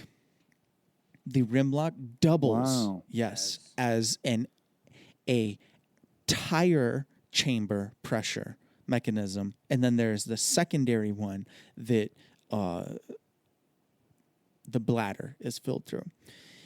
The bladder you have to run at 105 psi for it to work at optimum performance, which you think, fuck, dude, that's a lot of air, but because it's such a tiny little, It's essentially like a road balloon, bike tire. Yes, a yes, bicycle tire. very, very similar. It's really easy to fill up really quickly. And then yeah, dude, I mean, you're running a super low PSI, so you've got just more grip, at all times over everything. And now you would think running lower PSI would create more tire roll, but it actually eliminates it. Is it because of the stiffness on the inside of it keeps it from doing it? Yeah. Yeah. It's revolutionary. And I don't know why more people don't run it. Woods riders run them. It's a woods thing. I thought when you said tubeless, you were talking about the balls. Oh, yeah. So there's the balls. That's Tire somebody balls? else. Yeah, the moose balls. Somebody else does balls. They also do a bib moose. Those, and I've heard those Yeah. are just miserable to deal with, Yes. But again, but they work good. cheating. It's like cheating. Yeah. So I opted for the tubeless because I went to Cycle Zone and bought one off of the shelf because I was tired of pinching tubes. So you could still get a flat with it if you got like a puncture, but you just can't pinch a tube. Correct. You can keep riding. Yeah, so that's why it's so choice for woods guys is because, you get a flat out on the trail and the tire, Comes off the rim, yes, your tube rips all out. kinds of comes shit apart. happens. But you have that little inner tire locking the whole bead into place. So anyway, I thought I was having issues with the tire sealing up against the rim. Turned out my valve stem was just a little loose and was slowly leaking air. So I told Robbie, I'm like, dude, I'm having problems with my tubeless. Not the case. My problem was that I fucking didn't think to check. Operator error. It was operator Which is error. 99% of the times Yep. anyone has an issue. Yeah. So had I known that, shit, dude, I could have rode on Monday again. It would have been hard on the body, and I was definitely glad to have that time. Because I just, from Abilene, which is over 9 hours, I drove back to Lawrence. Dude, You were wore out. Spring Valley. Listen to this. Imagine if Playground was a sand track. And Playground in Carthage, Missouri. Yes, Let's sir. clarify for Yeah. the listeners, because some people might not know what that is. green flag practice, 7:30, no questions asked. 3 laps. You get 3 laps, 1 session. As soon as it's over, riders meeting. 20 minutes. 10 minutes, hardcore fire and brimstone religious sermon. The national anthem. 5 minutes of track talking. Yep. And then first moto to the gate. I was first in 11th moto. They started intermission 1 whole hour at 11:30. They did a 1 hour intermission, and that was with 22 motos. That's what I was going to ask you. What was the turnout? How big? How many riders? 180. Wow. So they were on the program. Very. Yep. How long were the lap times? I don't What did know. your lap king say? I didn't. It wasn't set up for that track, and because you didn't have time to do I didn't it. have time to mess with it. Yeah, in the morning because I had 3 laps to get the track done. Right. So, but dude, yeah, they banged it out. I had my money in my hand, and I was pulling out of the gate at 2:15. Dude, it won't be like that this weekend at the state race. No, And it's 2 days. I know. It's like going to Millville, like watching them run amateur day. They'll run 40 motos or something. You know what I mean? With 800 entries. Yeah, and just burn through it. Now, your last moto might be in the dark, but I know. Actually, last time I went, it was done early. I don't know. It's just crazy how they structure it and structure practices and how it all makes sense to make sure riders are in the right practices. Well, there are tracks around the area that just kind of need to take a lesson of. You got a lot of classes, a lot of entries. Do better to bang them out. Do whatever it takes to make the day go by faster. Because Brian Jackson, the guy that owns the track Spring Valley, he's like, dude, our average like no name race, 300 entries. Our Easter Day race that they had, 480 entries. They had people from Arizona, New Mexico, Colorado, Oklahoma, Arkansas, and Texas. And you from Kansas. No, that was not the weekend I was gotcha. there. Is this Brian Jackson, the Brian Jackson that does Arena Cross the man? Nitro Arena Cross? The Preacher Man? Yeah, same guy. I didn't know he owned a track. Yep, him and another guy own Spring Valley, the second oldest track in Has he owned it Texas. the whole time? No. Oh. No, they just bought it. I think he said 5 to 10 years ago. When are we going to open OTB Raceway? As soon as Jeff finds us property, I found the property. well, we're just waiting on you to buy it. I'd lease it. Okay, we're waiting on you to lease it. Drum up the paperwork. It's owned by a. We don't want to give away our secrets here, Jeff. No, nobody will ever put this together. It's owned by a funeral home, or the people that own a funeral home. We're gonna have a dirt bike track on a funeral home Negative. on like a graveyard. That's just who owns the property. That's who owns the property. The property's nothing. It's just a piece of ground. Yeah. Oh, It would be very similar to bar to bar. Actually, maybe it would be sandier. No, it'd be about the same as bar to bar. Of the number one track in the state of Kansas. I would put up a fucking fight. No, I'm just saying that bar to bar is the number one. It would be God. I wish so bad that we could have a KMCS race in Kansas City. It sucks that we can't because there's no tracks. do you remember Sterling? That was a cool sand track. Hell yeah, it was. We went on and on Yeah. about that with John Paul. Yeah. I really liked Sterling. I never crashed there rode like there. 18 times per moto, but Never rode there. Never even heard of it till they started talking about it. sorry you missed out. Here's to Sterling. To Sterling. I was thinking about, you were talking about your racing this weekend and riding a 125 and stuff, and I bought that 252 stroke, and it just kind of fell in my lap, but I was really looking for a 125, and I don't know if I still would like to have one, but I don't know if I'm as eager to buy one after riding Chris's as I was. I don't mean to gloat here, but did I tell you that I won the 450 Pro Class? No, I know that. Yeah. No, I know. I don't have any. You're gonna have to go that way to get out. That's the biggest garage door to fit your head through. What I'm saying is, I felt like I was riding a Super Mini, and maybe it's just the Yamaha chassis or whatever it is, or maybe it's his setup on the bike, but I don't know if I'd like to have one. Obviously, it needs to be red. Like Mike said, I'm not allowed to ride blue anymore. Gabe texted me and said the same thing. No blue. Not You allowed to wear didn't. blue. The 18 seconds that your Instagram story was, and even with whatever filter you had on, I could tell that you just didn't look like Me. you just weren't you. I wasn't I'm8 on the CR. Actually, I'm not going to lie to you. At first, when I saw the triple digit number on the back, like I couldn't tell what number it was. I thought maybe you were like filming someone, and I was like, "Who is that? Like, is that Nick Peterson?" Like, I didn't know who it was, and then I realized who it was. If you're gonna get a 125, save yourself the blown out wheels and the guessing on what's inside of the forks and the who knows how long the sprocket has been welded onto the counter shaft. Just go buy a brand new one from Bart. Yeah, and I thought about that too. Get a beta. So. But the other part is, I already have it. Now I have a 252 stroke. I Do I know. really need the 125? No, you don't need one, but they're $135 a month. Right, yeah. But I could, yeah. So You I- know, Solid point. yeah, that's the thing. Dude, that's the thing about like Craigslist bikes is I get it. It's really fun to buy a bike. I did it not that long ago. It's fun to buy a bike, and it's like about the hunt. Okay, you got to go down it. You hunt out the bike. You kind of Jew the guy down on his price, and then you take it home and put it in your garage, and then you get online and start ordering You're describing my current situation. all the parts, calling all your companies, just dreaming about all the shit that you're going to deck it out with. And it's awesome. He's talking about me. It's a lot of fun to do that. Takes a lot of time.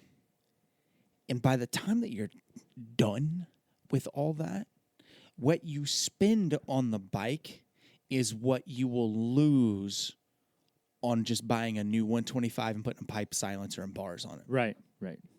Well, and the other part is I just have to decide if I want a 125. Yeah. That's the whole other Well, you part. ride my bike. I probably need to. Yeah. Yeah, you ride my bike. Ride one, with a pipe, a silencer, suspension, The correct suspension would make a bars, big difference. Electron, a V-Force, a Wiseco in it. Oh, dude, speaking of which, did you guys know that Wiseco has this piston called the Racer Elite piston? So two-stroke pistons have two rings on it. Okay, there's the compression ring and then the oil ring for the bottom. Wiseco makes a two-stroke piston called the Racer Elite that is a single ring piston.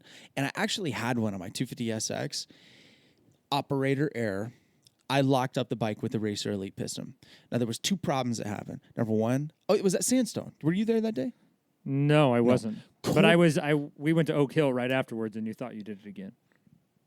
When you broke your exhaust flange. That's where I was at. I knew I didn't lock up the bike. Oh. Yeah, that was different. Thought you broke the cylinder. I'm sorry. Yeah. No, on the KTMs, the exhaust flange is its own mount-on piece. Anyway, I ran the bike too long on the top end because the Racer Elite.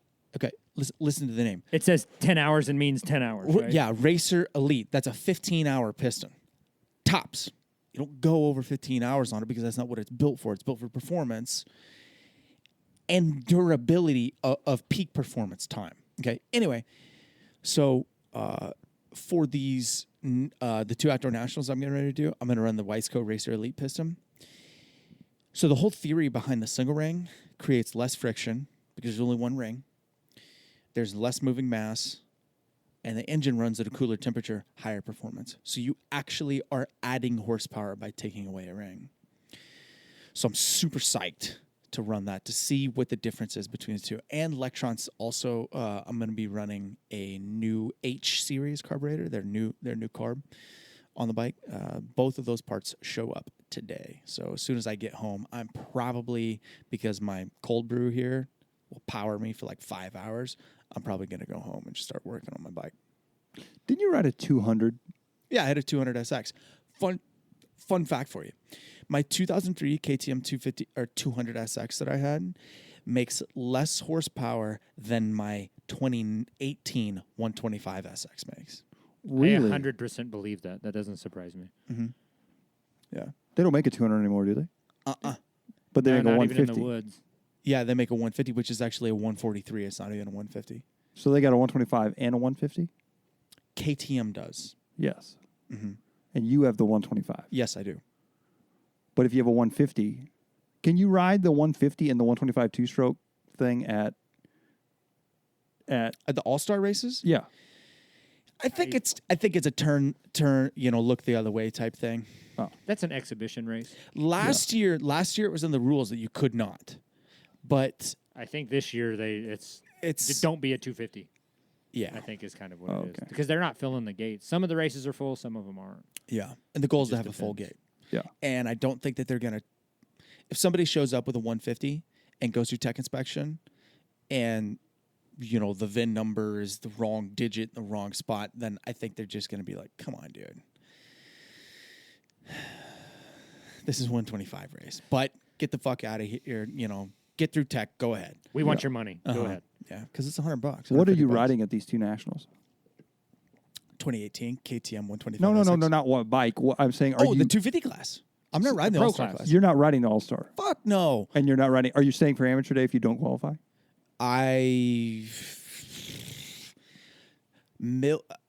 Dude, do you guys? Millville's amateur day's on Friday. And, They have a second race, a pro challenge on Sunday. Yeah. Hey, let me ask you this: Do you ever catch yourself daydreaming about RC car racing and get that adrenaline dump? Sure. So you still get it with RCs? Yeah. Yeah. Yesterday, I was laying in bed and I was like, my fucking starts have been really good on my 125. And I was thinking, starting first gear, on the line, obviously ideal, qualify out of timed. That's going to be a task. I'm thinking, what about the LCQ? What if I get a good start? Top 10. And then I'm thinking, I know places that I would hold it on longer than everybody else. And I can make passes going into corners. I'm like, dude, I've got a fucking shot. I'm going through a race. You just go through, dude. Uh-huh. I've had the same kind of thing, I'm going to go ride. And I'm going to get this bike. And then, as soon as I start riding again, I'm going to get a new bike. And then it's like, I can roll. Maybe, can I get this done and make it? Maybe can I go race Ironman? Yeah. Can I find a bike from somebody and go race Ironman? Da-da-da-da-da. And you get this rush of, you're sitting still. You're sitting at your desk or whatever. Uh-huh. You might and even you're have your eyes closed. You're yeah. brainstorming of man, fuck, can I make this work? I've been brainstorming is how can I race Ironman? There's no fucking way I can be even safe to go race Ironman. I think you should at least do the All-Star. You gonna let me ride your bike? No. Right. No. I'm actually thinking about doing All-Star at Ironman because if there's any one track where you do not fucking stand a chance on a 125 at, it's Ironman. I believe that. Yeah. Take So- Zebra's bike. If he'd let me, I I'm might. sh- It's I'm sure it's he something to would. think about. But I've also thought what is today? Today's July 12th. Mm-hmm. I rode on the 11th. That race is the end. Ironman is the last round. It's August 24th. I don't think my bike will be done in time to ride. Then I got to find a bike that's legal to ride. But I've gone through the same scenario of man, I know I could do this, especially with Millville, because I've rode there so many times. It's almost like a home track because I've been there so many times. I know where the holes are going to be at. I know where the ruts come from. I know where when you go here and when you go there. And I'm not even from Minnesota, but we've been there so many times that it's man, I know I could make it. I know I could do it or be close anyways. Right, yeah. And obviously there's no way this year, but but I've had that same thought of Ironman. Okay, if I start riding at this time, that gives me 2 months and you get all jazzed and man. Yeah. And then you're sitting there thinking of doing the laps. And then you actually go through that, you're picturing yourself out on the track and, fucking catching bar in a corner and holding it wide open and passing dudes. And then you're doing a race simulation in your head. And then before you realize, you're sitting there and you're going, and your heart is pumping and you're like, I haven't moved a fucking muscle.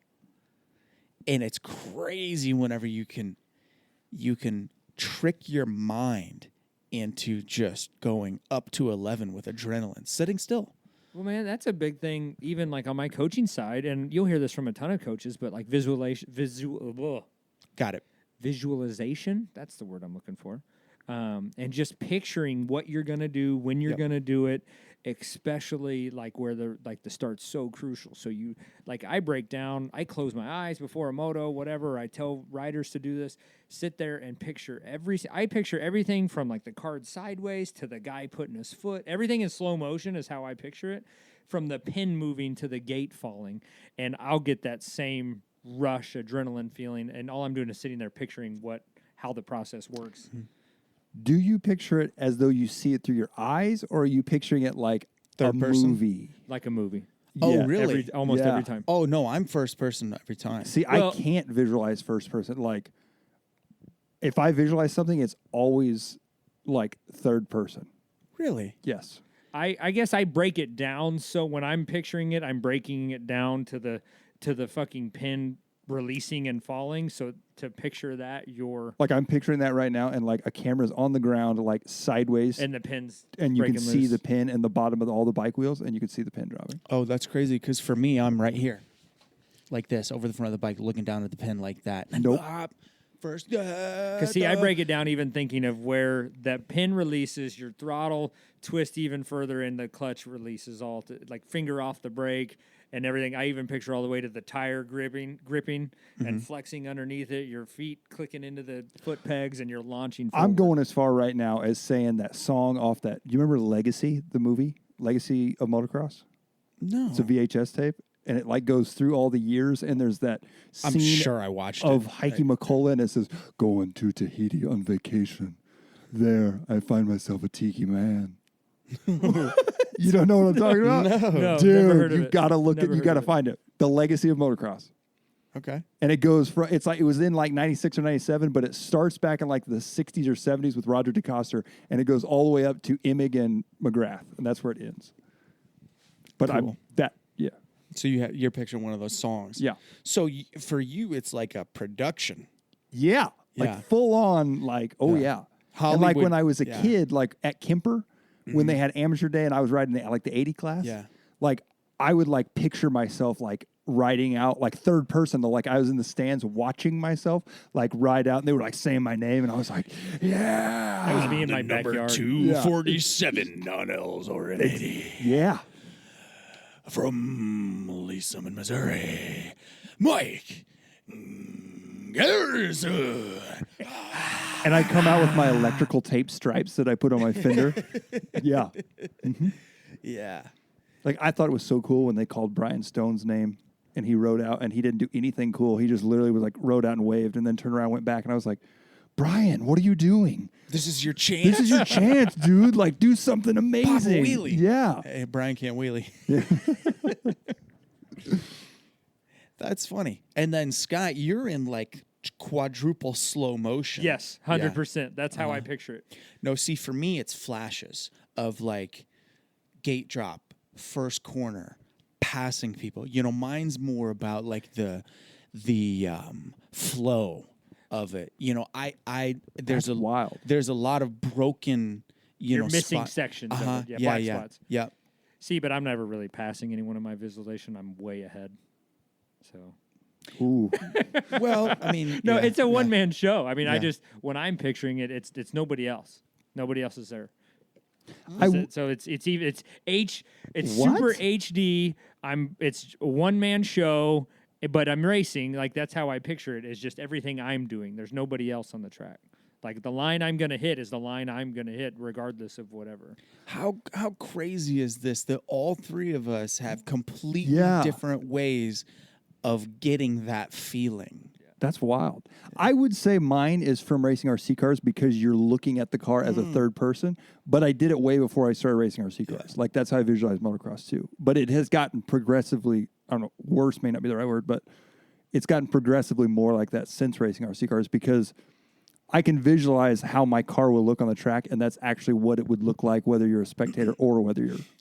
So let me ask you this. For you, because you typically have, I mean, how often, what is the percentage of races where you have to be carried up into the transmitter tower versus actually having a ramp? Actually, you'd be surprised. There's a lot anymore. Percentage. 60-40? Not that many. anymore, most of the tracks I go to, and if it's a temporary track, like there's a lot of one-off races at like fairgrounds. Yeah. Those I have to be carried up. Yeah. But any of the permanent tracks, they almost all have ramps. Yeah. Now they're not like ADA ramps necessarily, so I got to be Understand. pushed up and down. Yeah. But yeah, So, okay, like in those instances, because like I feel like that would almost kind of break up the jitter. So like whenever whenever you're going to a high pressure clutch race, okay, LCQ last, top 2 into the next race, and you're going up and you're like getting in the zone, and then you have to have people carry you up the stairs. Does that kind of like break up that almost as like a distraction, or is it just a thing that you're used to doing? I guess other than the fact that I did this with bikes too. If I'm race 2, no. Let's say if I'm race 12, I was at the line at race 7. Dude, you were always at the line so early. Yes. So early. Yes. And so I do the same with RC cars. It's like, I'm race 8. What race are we on? Race 2. I'm going to head on up. I'm going to head. So like if I do have to get carried up, especially because you got to find the right people to do it, I get carried up way early. Okay. Siri doesn't know what I'm talking about. Yeah. But she says, I don't know what you mean by I'm Reese A. Waters, surround grease too. Oh, do you have Australian Siri, by the way? Yes. Yeah, so do I. Yeah. I don't use Siri. I don't either, but when I do, when I just want something to do, I talk to her. Hello, Mike. Because you work by yourself now, Yeah, so you need exactly. someone to talk to. Exactly. Talking into your wrist. Yeah. How's your day? Okay, that's interesting. I didn't know that you. It's silly of me to have forgotten, and think that you would do otherwise. But The other thing, the big difference that bothers me a lot is with motocross, you can go to the line, and I didn't normally talk to people on the line. Like I wanted to be in my little zone. Yeah. But when you're racing RC cars, like you can hear everyone, so you can yell and talk to each other on the driver's stand, transmitter tower, as you'd say. Thank you. But like when you're waiting for your race, everybody's talking and all that, and like it took me a long time to get used to that because I just want to say, "Shut up!" Like Yeah. I'm trying to get in my zone. Yeah. and you guys are really bothering me. See, Now I'm not so much like that, but It's so funny because I remember being like that, like a B class rider. Like, don't fucking talk to me. I'm fucking here out for blood, Yeah. whatever. Yeah. Like, I'm pulling the whole shop, fuck everybody else. And that was my mindset. And whether it worked or not, I don't know. Whatever. But now that I'm like a vet A rider, like, let's crack jokes and have fun and Yeah. talk shit. Even like I'm talk shit that I can't back up at all on the racetrack. Yeah. Like just cuz. Like and most of the time because we're all 30 years old riding the A class. What's a lot of fun though is to do that to the 17-year-old kids that just moved up to A, Yeah. and they don't fucking get it. They don't dude. get it, They especially don't if they get it. don't know you or they're from out of state or you're from out of state. And like they look at you like you're some kind of crazy person and you're joking and laughing and do you remember Jeff Nagel? Oh yeah. So when I was like, I don't know, maybe 10 or 11, he was on the line for his 125 beginner or whatever he was riding. Another championship. Yes. And I went up and I was like, because I liked Jeff and I was like, we pitted by him or whatever. So I went up behind him and I was like, tapped him on the back and I was like, hey, good luck. After the race, he screamed at me in the pits and was screaming at me and my dad to never bother him like that on the starting line again. Like he came unglued. Couldn't handle it. Could not. I broke his concentration. That's why he had a bad start. That's why he had a bad moto. Like he ripped me apart. And I was like devastated as this kid. And I've never seen my dad so mad in my life. Sounds so like funny. Nagel had a bad moto. Yes, he did. right, And then it was blamed your you fault. for it. Yes, it was because I wished him good luck on the start. Yeah. See, Never that's- wish me good because luck. the other Yeah. part is too. I probably used to not be able to like turn it off and on. Like you'd get in the zone at your truck, Yeah. then you go in staging. Don't talk to me. Like I remember like a Loretta's. Like nobody said a word to anybody. Whenever you were in the B class, I saw you throw some temper tantrums back at your trailer. A couple I didn't times. throw things though. No. Mad, Yeah. and mad, but I didn't throw anything Yeah. because I did that one time on an 80 when my bike blew up. I threw my helmet, and I thought my dad was going to beat me, and he said, if you ever do that ever again, I'm selling everything, and you'll never ride a motorcycle ever again. Either of you ever done the Weston Pike kick with your bike or just launch your throw your bike down because you're so mad? No. because I always had to fix it. I did that one time, and it was at Grain Valley, and my dad loaded my bike up. It was out of the first moto. I came in, and I like jumped off my bike because it was bogging or something, and like I just let it hit the ground, and I walked off, and I came back, and the trailer was locked up. My bike was in it. And my dad's bike was still outside. Second moto came around. I'm like, I'm up next. He's like, better get out there and cheer him on. You ain't riding. And I was like, oh. And that was so heartbreaking. Like, I never did that again. Lesson learned. Yes. Yep, I threw a helmet one time, and I never did it again. Mm-hmm. I think at the track, I've never kicked my bike, but working on it. Yeah. Yeah, that's a little different.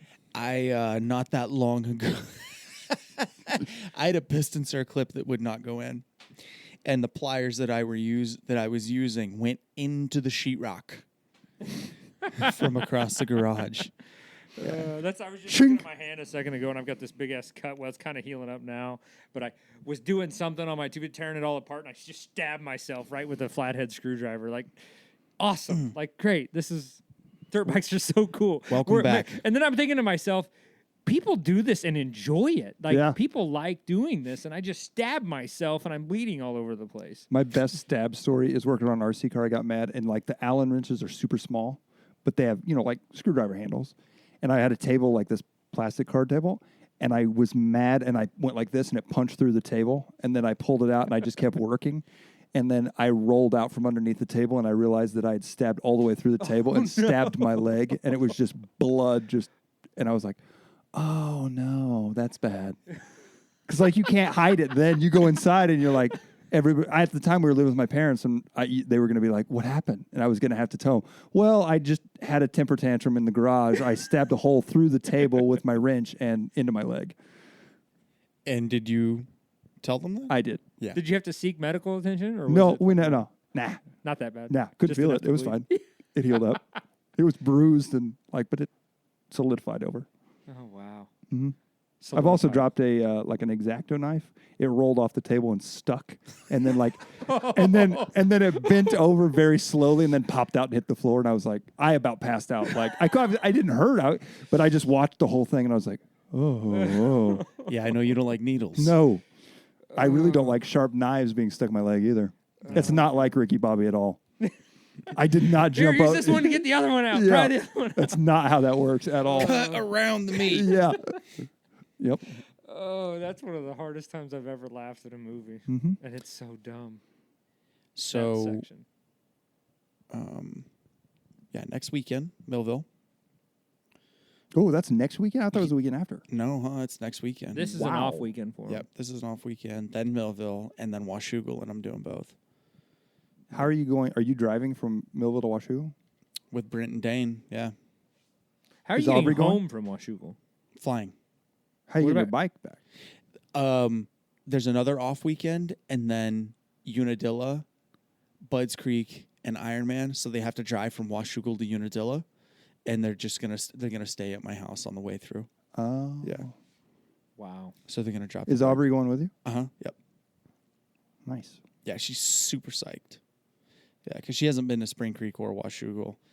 She's never been to the Pacific Northwest.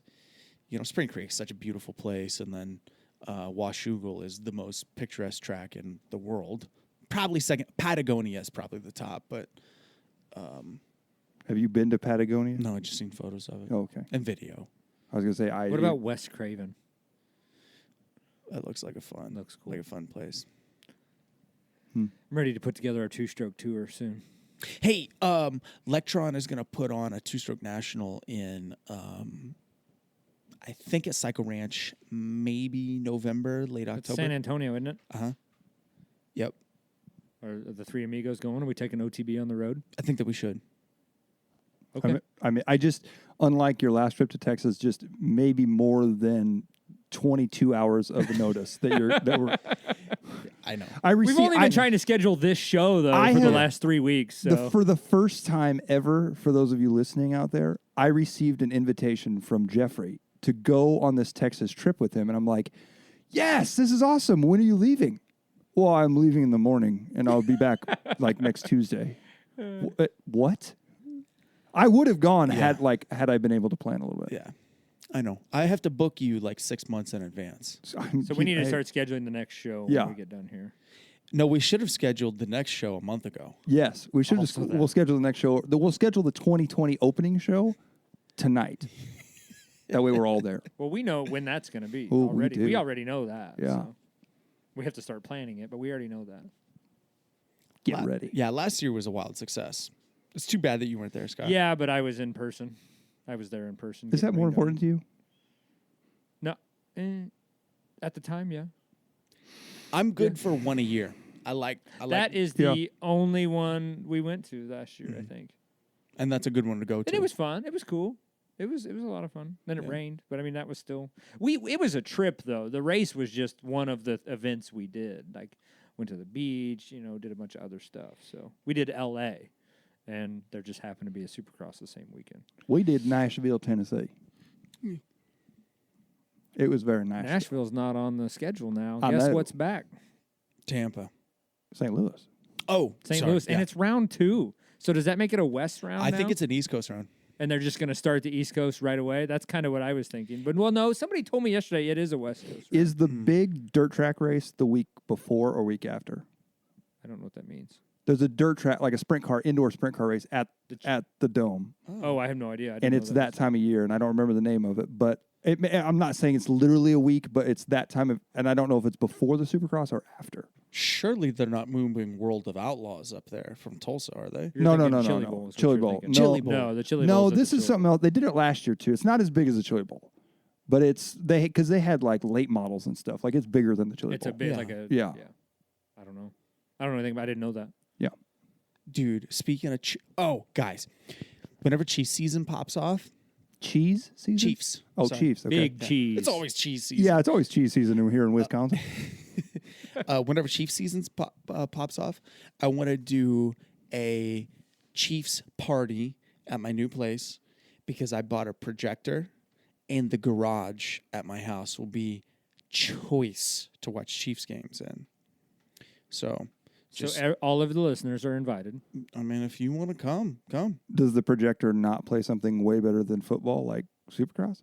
Oh, it will. Oh, okay. Oh, it will. Okay. But I'm just saying, Chiefs. I'm ready for football. I'm ready for it to be cold out. I'm ready to eat. Have you 4 bowls of chili in one sitting? That's what I was thinking. You said have chili you bowl. always liked football, or is this like as you've gotten older? Because I don't remember when we were kids that you liked football or any traditional sport at all. Well, no, hold on. Don't you remember me, you, and Derek playing in his front yard football every time that we stayed over there? That was totally different. That was just after we'd spent all weekend together and we wanted to literally smash each other's brains out. True.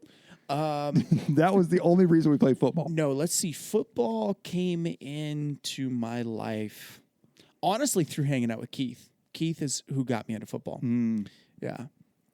I really started watching Chiefs games. I mean, I've always watched Chiefs games, but like actually being more than it just being on. So that was like 2009, probably. So 10 years. I've probably been a Chiefs fan. Warrensburg days when we'd had a reason to throw a party for a Chiefs game or whatever. I never watched a Chiefs game out there. No, well, Super Bowl and shit. We had that. Maybe not a Chiefs game. I didn't come to Warrensburg that much. No, yeah. I think I was there 3 times, 4 times. That's all. And you were there for 4 years. It's once a year. That's all you're good for. Yeah. What was that chick's name that lived in your basement? Allison? What was that chick's name you had locked up in your basement? No, that's not it at all. It's my roommate. And oh my God, you just, why can't I think? Is it not Allison? No, it's not Allison. Was there an Allison that hung around? There was like with 4 girls that lived in the house next door. One of them, there was an Allison that lived next door. With brown hair? I don't remember. I don't think so. I can't even think of my roommate's name at the moment, right? Angie was my roommate's name.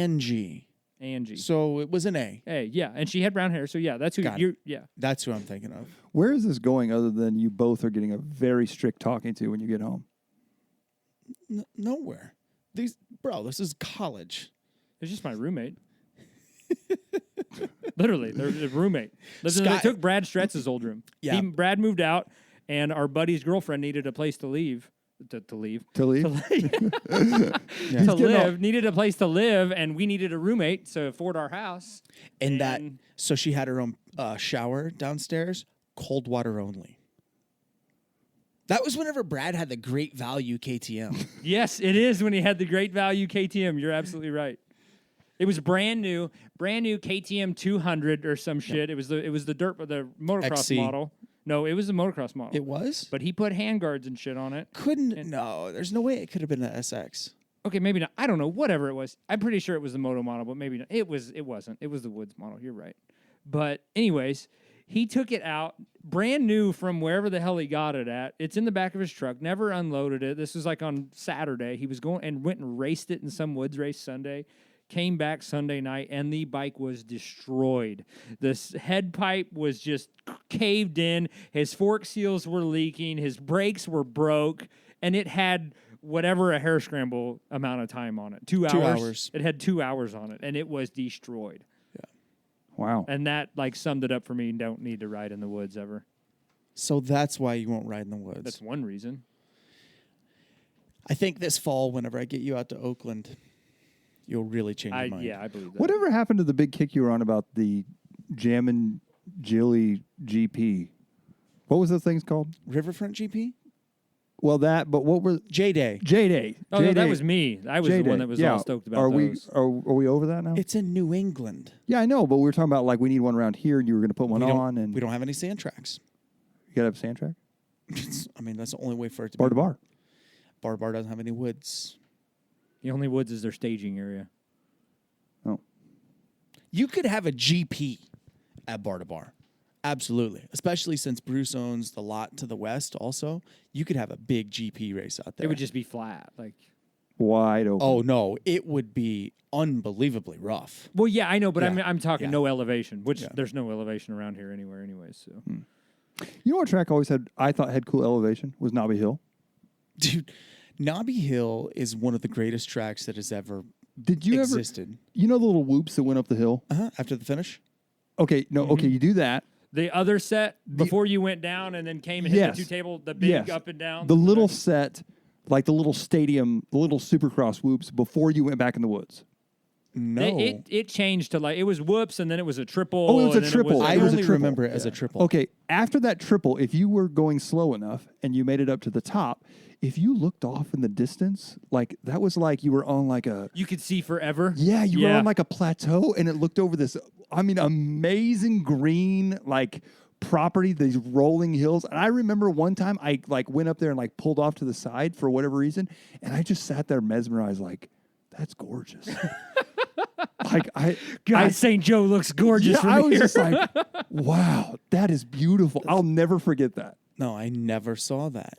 Yeah. The track's still open. I so. never rode there when it was good. I did. I get the twice. layout and Yeah. stuff, but it was never good when I went. Yeah. I just it was remember it was beat to fuck, which whatever it was, maybe it was a Tuesday afternoon or something, and it wasn't prepped or anything. Do you remember but the it was big always finish beat. line jump tabletop they had when they first opened? It was like a single to table Yes. deal, right? And I was on a 125, and the long-haired dude that rode for St. Joe Honda. Huh.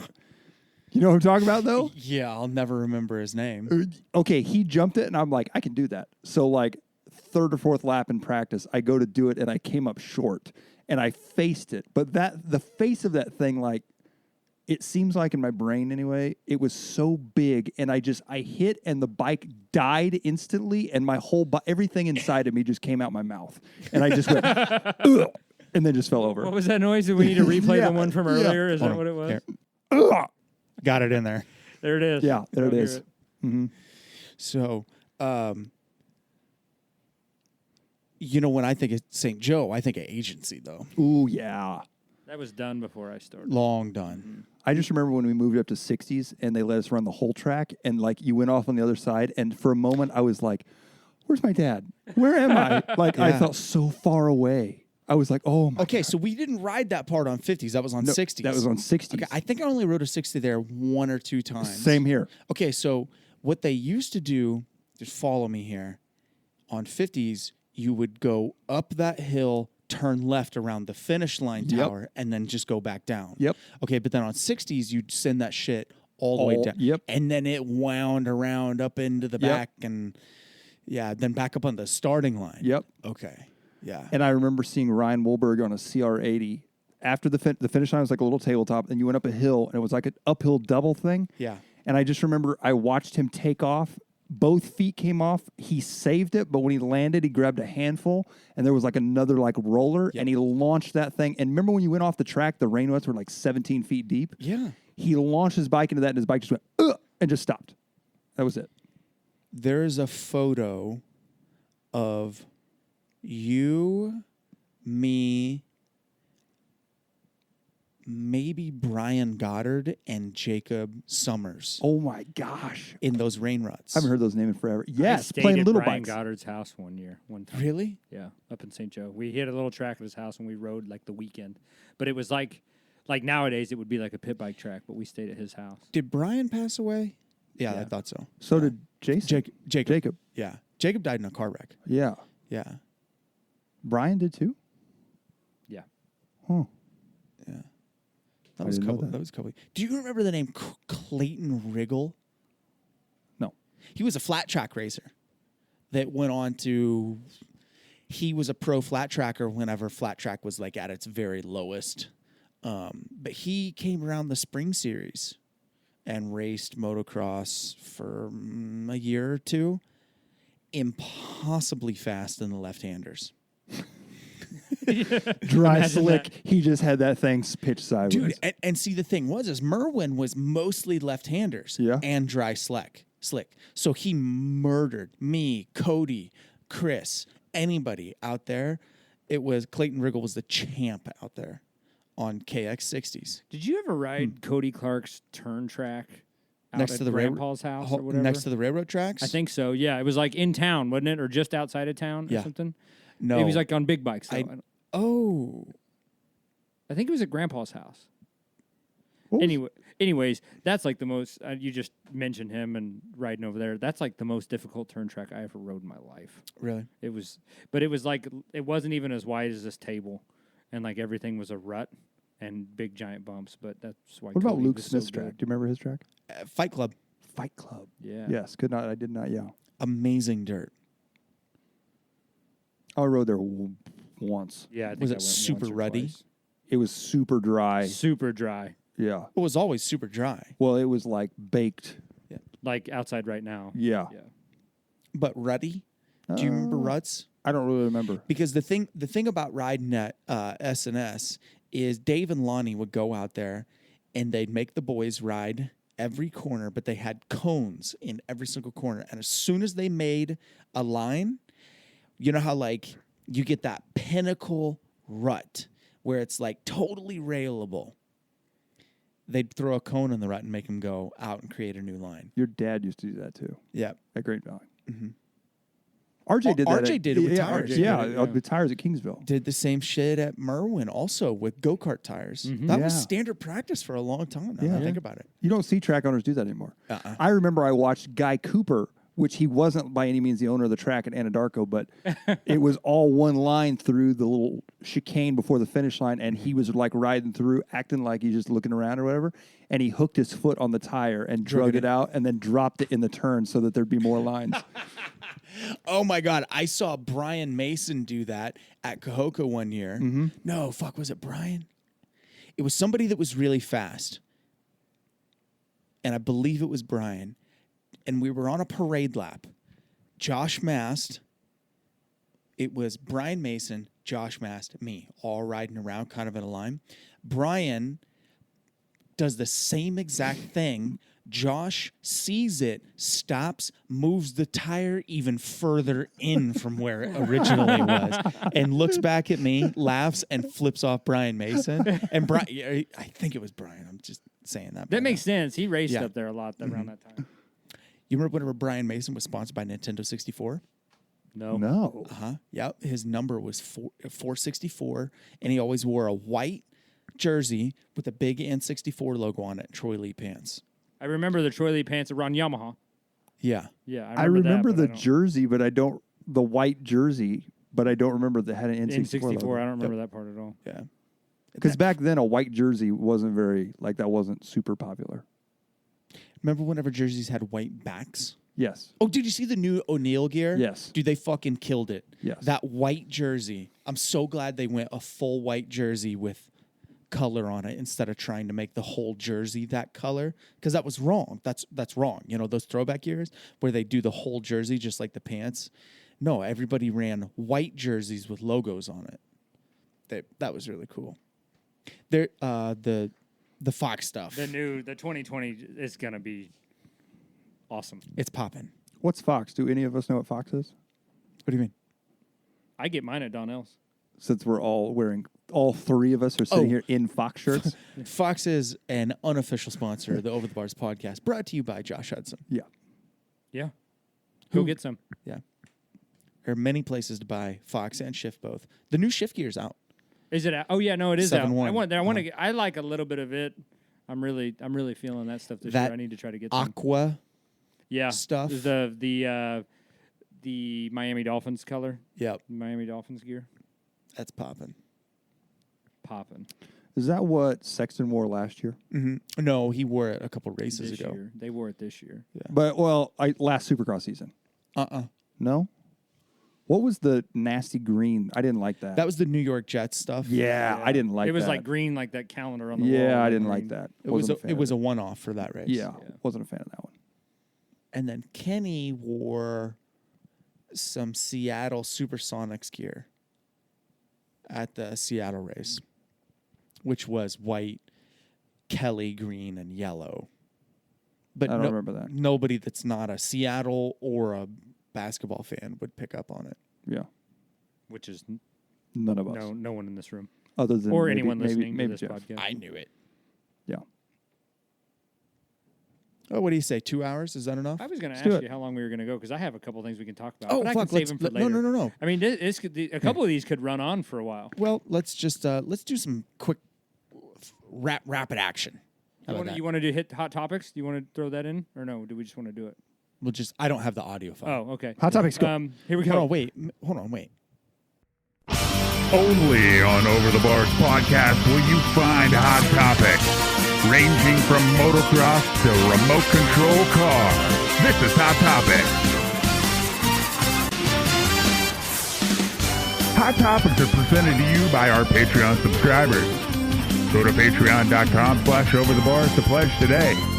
John L's Motorcycles, 816-478-9393. Bar to Bar MX. Ride on. Straight from the deep mind of Mike Garrison to the notepad. This is Hot Topics only on Over the Bars.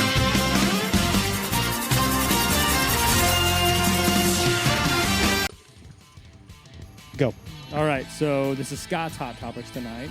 And the first one I have here is who would win in a fight, the Queen of England or Betty White? What? Yeah. This is something randomly I thought of. Betty White for sure. Betty White? No way. The Queen of England would take her for sure. She'd break Betty White's hip. No. You know how tough that old lady has to be? I mean, she's got to be 1,000 years old. Betty, how old do you think Betty White is? I don't know. Pretty close to the same Betty age. White's been I feel like 4,000 years. she's been Betty- a Golden Girl for how long? Right, exactly. Yeah, I don't know. That was really your first hot topic? That was just the first thing I thought of. I have another one on here in the same category. Okay, please, go Can we ahead. hit that? Yeah. Who would win in a fight? Tim Allen or Tom Hanks? Tim Allen, for sure. The tool man, Taylor. Yeah. Right over the Castaway? Mr. Saving Private Ryan? No. What's he going to do? Hit him with Forrest a volleyball? Gump. He could run away. Barely. I don't know. Just random. Who would win in a fight? Oh, well, if you'd hurry up and get over here, then we could hear it.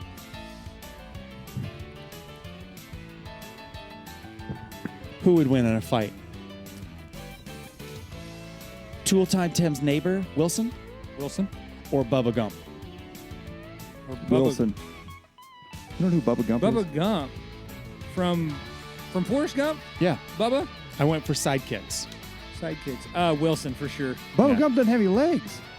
No, but he got No, a lip. that was Lieutenant Dan. Oh, I'm Are thinking you Lieutenant talking Dan. Lieutenant Dan or Bubba? No, who's- Bubba got his guts blown out. Yeah. Oh, I'm thinking of Lieutenant Dan. Yeah, Lieutenant Dan. Lieutenant Dan. Yeah, when he got space legs or something, remember at the end? Yeah. Yeah. Same titanium Magic that they make the legs. rocket ships out Yeah. of. Next hot topic. Next hot topic. How do you feel about these training facilities or anywhere having replica tracks, like Loretta's replica tracks, or guys building Anaheim 1 to test on before Anaheim 1 gets here? Sure, do it, because you can have the track and the rhythm and the lanes down, but the soil, you can't emulate the soil. Yeah, but I think it's a huge advantage. I do. You really think so? I think so because of the learning curve of learning the track. The layout and the comfort side of it, I think even if it's going to be different for sure. The pressure's different, but I think your learning curve of it, I think it's like ruining amateur motocross. I think that's taking a huge hit to it. But I think the fact of, okay, well, I know I need to go left here or right here, that's if it's legit replica. Because, like, remember, the other thing I'm thinking of is, like, Davey Millsaps, before he turned pro, they built, like, Atlanta Supercross in their backyard. And he tested on that all day, like for a month leading into it, which I don't know how he did or anything, but that was... You're talking really quietly right now. Am I? Yeah. That's weird. And you do this. That's weird for me. I know. Anyways, that's Sorry. hot topic. Replica tracks. Supercross, I could maybe see where it could be an advantage, but even then, the lines are going to be totally different, I would think, because of like the soil difference and just... If you have a replica track and the 3 of you that are riding it, you're going to have different lines than the 60 guys that are riding it. I mean, you could. But I see what you're saying on Supercross. On outdoors like Loretta's, no way. Because it's not going to have the same lines, is my opinion. I mean, I don't know. Now you got me thinking about it. Right. The more you think about it, the more you... I mean, I could see where I teeter-totter back and forth on it. I could see where it could be a slight advantage, but not unless you're just loaded. It's not enough of an advantage to like go out and build yourself a replica track to practice on before a race. Like that is not going to either get you first or second place, in my opinion. Right. You may feel more comfortable when you first get there, but it's going to be so different by the end of the weekend. And Tomac, Kenny, Muscan, those guys are going to win. Oh no, I agree with that. So I'm more so thinking like a Loretta's replica is what.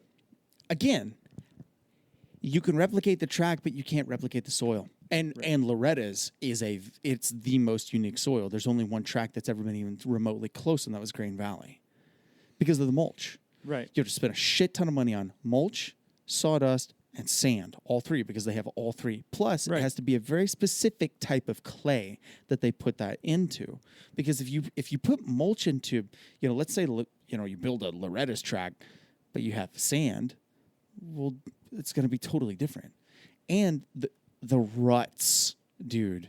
How do you emulate the ruts without having 40 bikes on the track for 30 minutes straight? That's the only way. Right. So sure, you can get the 10 commandments down whenever they're prepped up perfectly. But what about whenever you're moto number 12 at 1:45 p.m. and the track is fucking baked? They just threw fresh water on. You see what I'm saying? Like, right. I think there's 2 sides of it. I think one, your learning curve won't be as steep as far as layout. Like, hey, where this left turn is or where this right turn is or whatever. And that's just with anywhere new you go. Like, you forget where you're going if you've ever been there before. Does that make sense?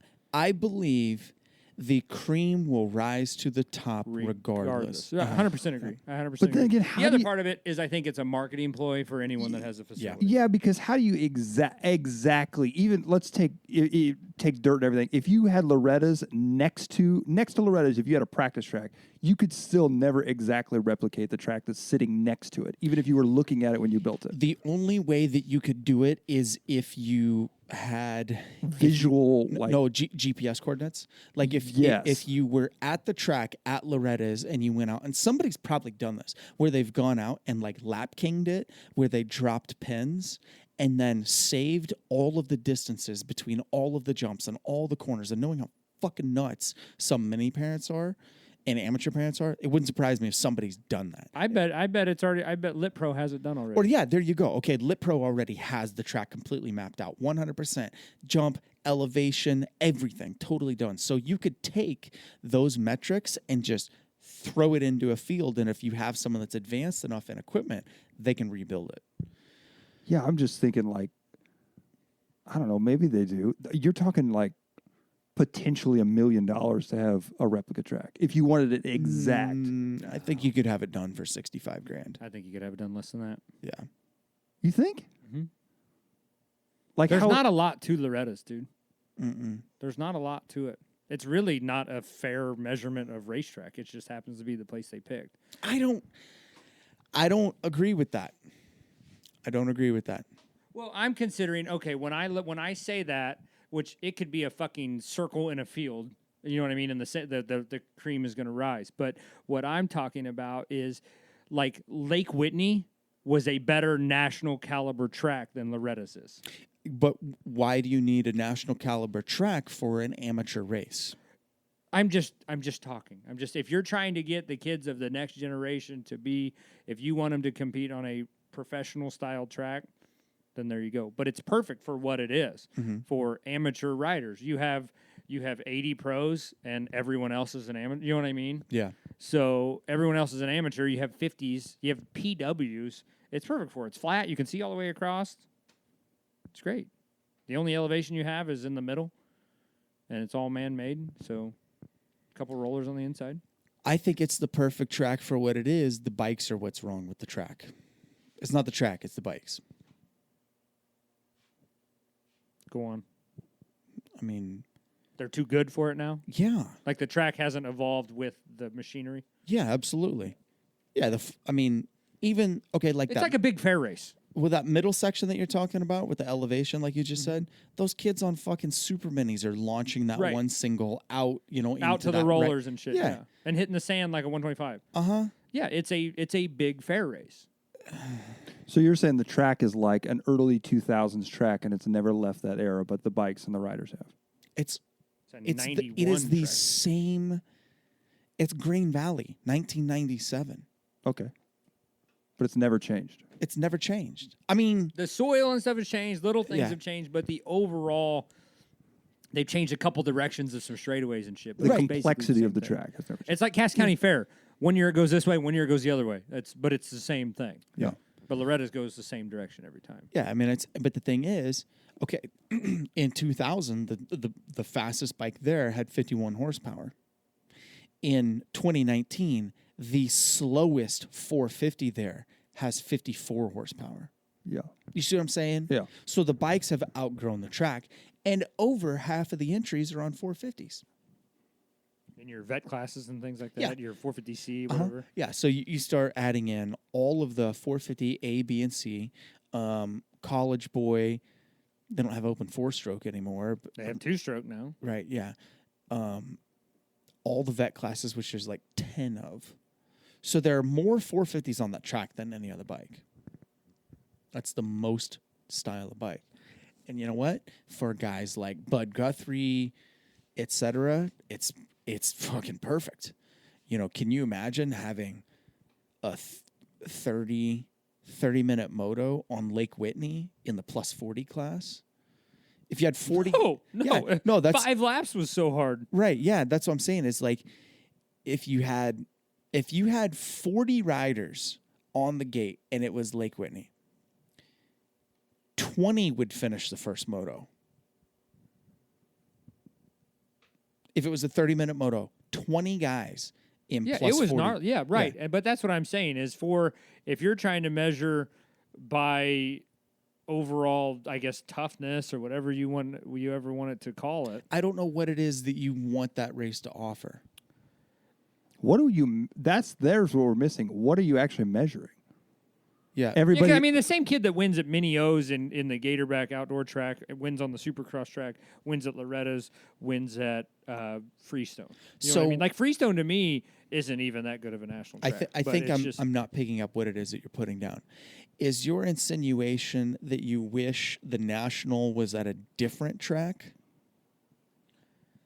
I don't know about at a different track, but I feel like it needs to be at a real motocross style track, which involves a hill For what or reason? uphill or downhill or whatever, For what reason? because that's motocross. Go look at your 12-round outdoor national series of your professional series.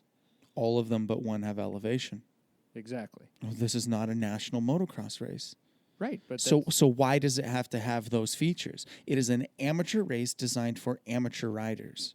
And of everyone that's there, 10 every year will race professionally. right, and I understand that it's been there forever, and it's just the way it's always been. But I feel like if you're going to challenge the best in the nation, challenge them with 30-minute motos. Well, no, not even that. I don't know because I'm not worried about the Free moto the format. Whatever. I mean, yeah, it's one of the most challenging races in America. I 100% agree with that. But I'm talking track wise. Hit them with obstacles that you measure the professionals on. Which you would consider motocross. Go back before Loretta's existed. Those tracks didn't have big jumps or anything, but they had big hills, downhills. They didn't prep anything, and that's what you measure what motocross is. Motocross also happens to be at tracks that are flat. Right. I'm just saying it's a glorified fair race I'm going to disagree that with both everyone of you. shows up. Okay, Mike, go ahead. I think Loretta's is great to have like a big race, but I think for the guys that are plucked out of it for like factory rides and going pro with it, I would rather see keep Loretta's, that's fine.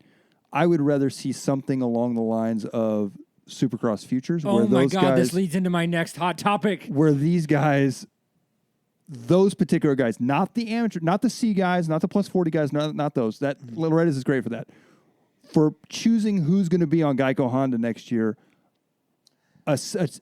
multiple races rather than one race weekend. Because as you know, going to Loretta's, if you screw your shoulder up in practice, there's your whole shot for next season at making Geico Honda. Okay, but here's the thing. Now, I understand there's money involved, and Well, the take other that- part is those kids have been signed at 12 years old. Exactly. yes.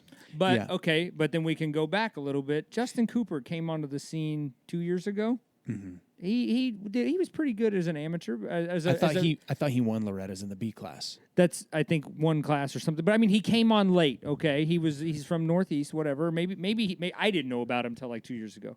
He came in and won Loretta's. He took Challen Tennett's spot at Star Racing. He didn't do that because he won Loretta's. Well, he won everything leading into that. Yeah. Right. That's the thing. It's like the top guys. Listen, the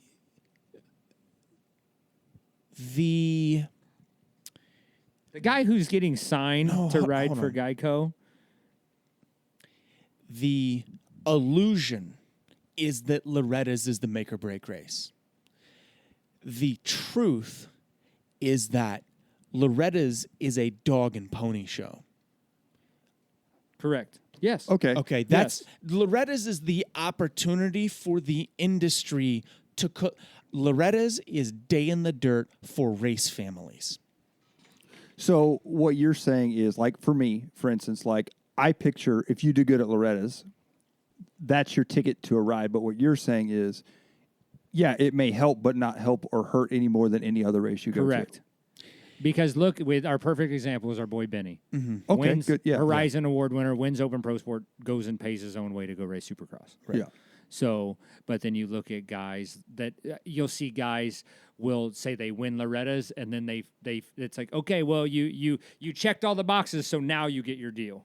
You know what I mean? Maybe, and then some of the guys like, hey, you've already got signed 5 years ago, so just go ahead and do this. Here's an example. Derek Drake. What did he do?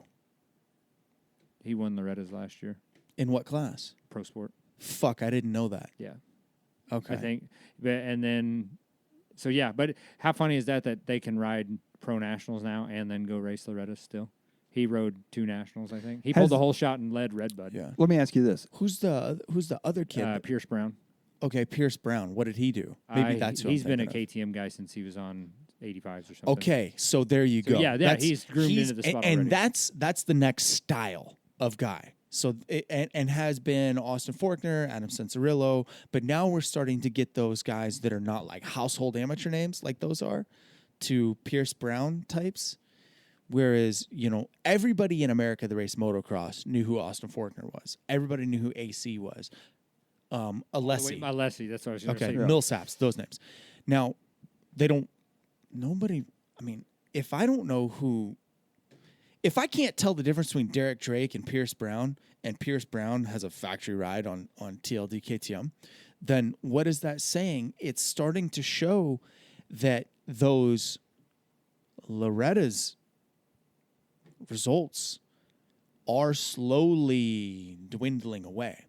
Because it's the final test, but it's not. It's like you said, it's the dog and pony show. It's the end of the year celebration, whatever you want to call it. Yeah, and the thing is, you've already made it before, or Loretta's is just the cherry on the top. So is there any pro rider that you guys can think of that has not been to Loretta's? I'm like, That has not been. you know what I'm saying?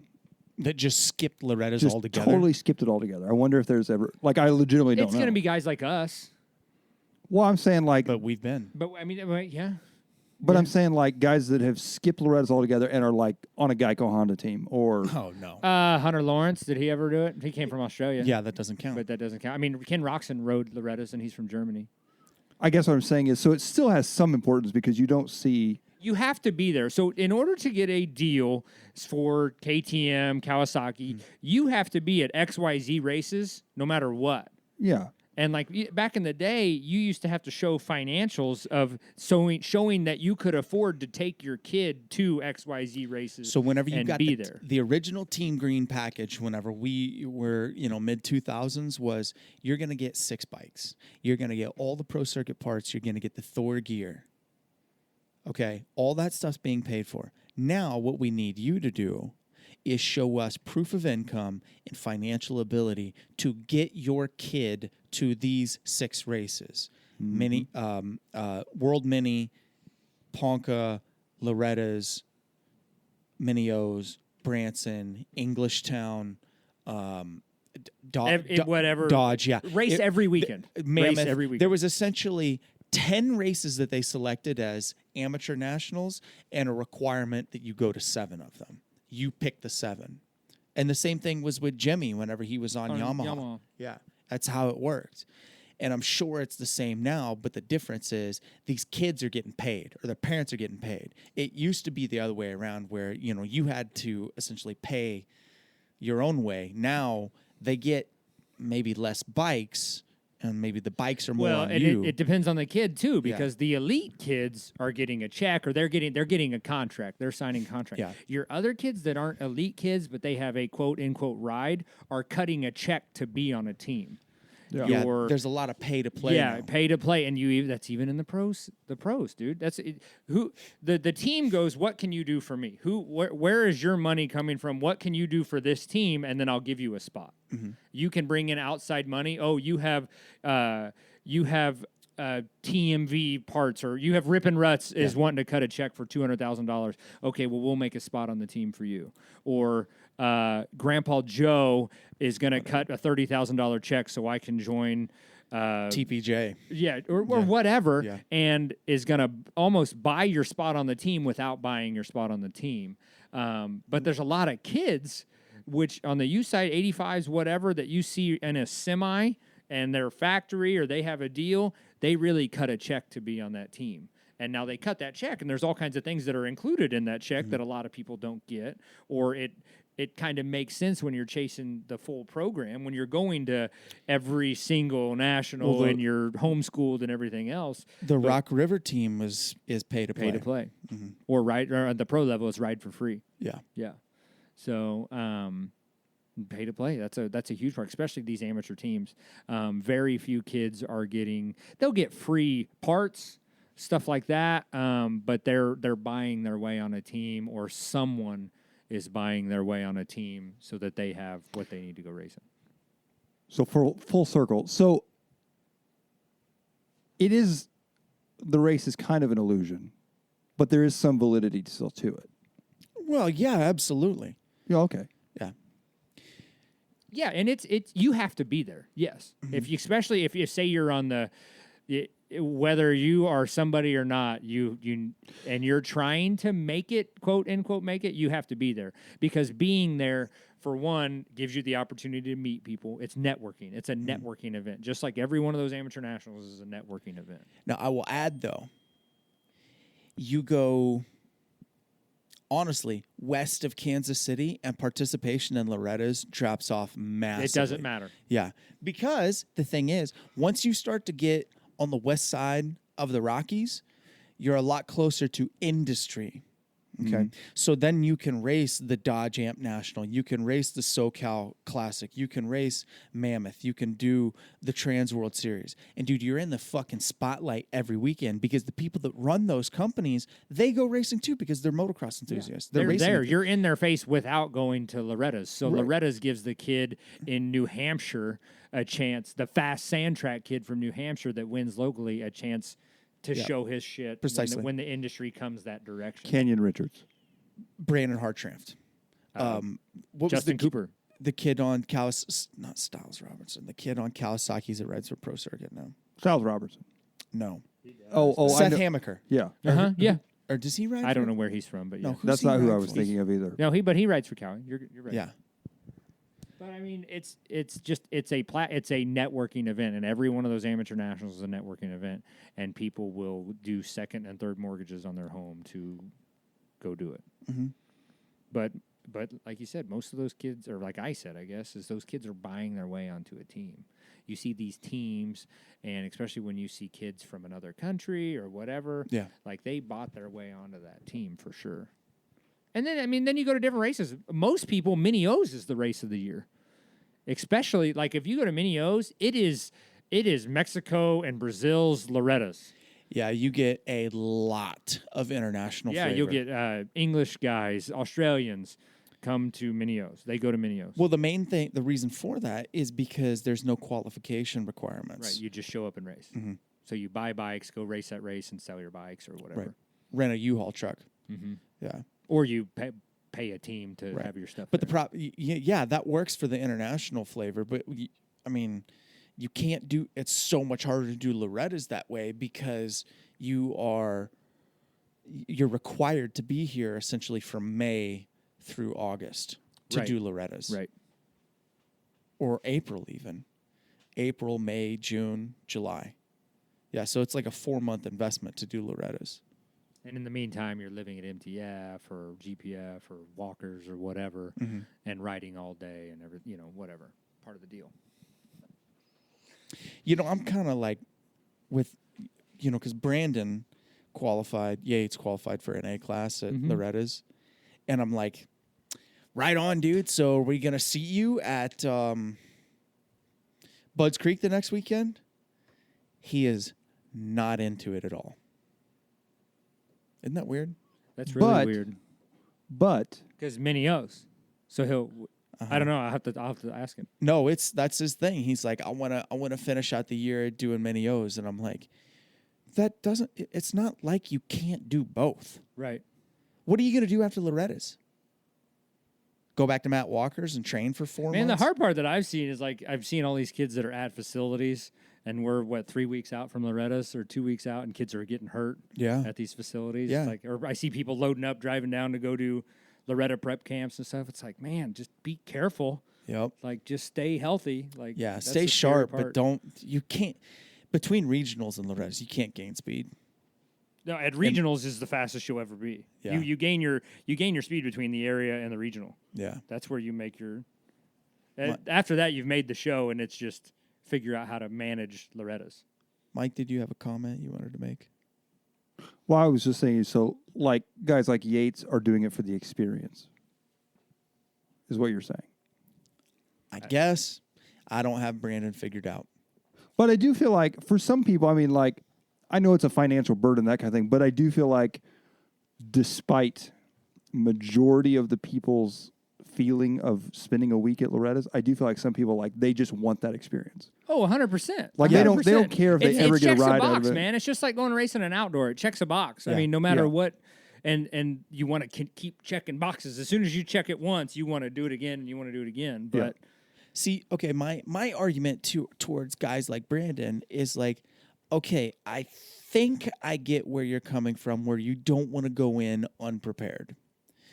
On the other hand, Scott, you can say this, your first outdoor national, were you not going 450 miles an hour all day and then you blink and the day is over? Oh yeah, it happened before I could even think about it. Like before I even knew what was happening, I was watching the motos take How off. cool would it have been if you could have done one before you did one? Oh, dude. Like a warm up, like that. Well, they changed the rules, so you can now. Right. They changed it, so you can go race an outdoor and still do Loretta's, or still you can score you can score less than 20 points or something, and you can still go race 40 points. Yeah, 40 points. 40 points. Oh, or 40 man. points or 3 races. Okay. So like that's I was thinking about Brandon. I'm like, dude, load the shit up, bro. Go race. See where you're at. Maybe, I don't know, maybe guys don't want to do it because it might, maybe they'll go and not ride as well as they want, and then that will be discouraging or an ego blow or something everybody's like that. different, man. Yeah. Everybody's different. So what happens? Okay, let's say Brandon. What happens if he goes and rides an outdoor and makes it into the show, and let's say rips off a 20th place finish? Then he gets 1 point. Right. Top 20 score points only.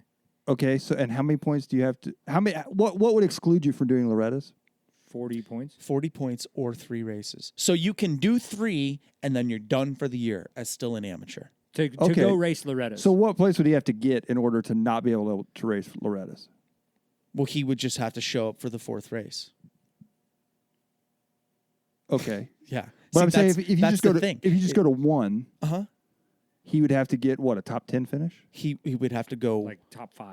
No. He'd have to go to worst or 3-3 to be disqualified from Loretta's. Yeah, so there's no reason not to race some nationals. No, that used to use that. Well, I guess the rule okay. the rule keeps changing. They've changed it the last like 3 years. It's changed. Yeah. I see and what the you're saying. eligibility has changed. But dude, yeah, I mean, I wish like Colorado was my Warm like up. my Yeah. feeler, my putting my toes in the water, and then a High Point I was feeling good at it and had a mechanical, and then by the time I got to the third one at Muddy Creek, I was really like I was comfortable with the surroundings and trying to figure it out, and then I crashed and got hurt. So I guess I wasn't comfortable. I would but- almost think that maybe doing a national before Loretta's would actually, it could be very beneficial in the sense of Loretta's is so big, but it's never going to be as big as a national. So if you go to a national and you're like, holy cow, this is big. When you get to Loretta's, you're like, this is like racing at Kingsville on a Friday night. Perfect Bingo. example. I went from Southwick to Bar to Bar. Okay. Yeah. When I got to Bar, and Bar to Bar is a rough, gnarly track, I was like, this is child's play. Yeah.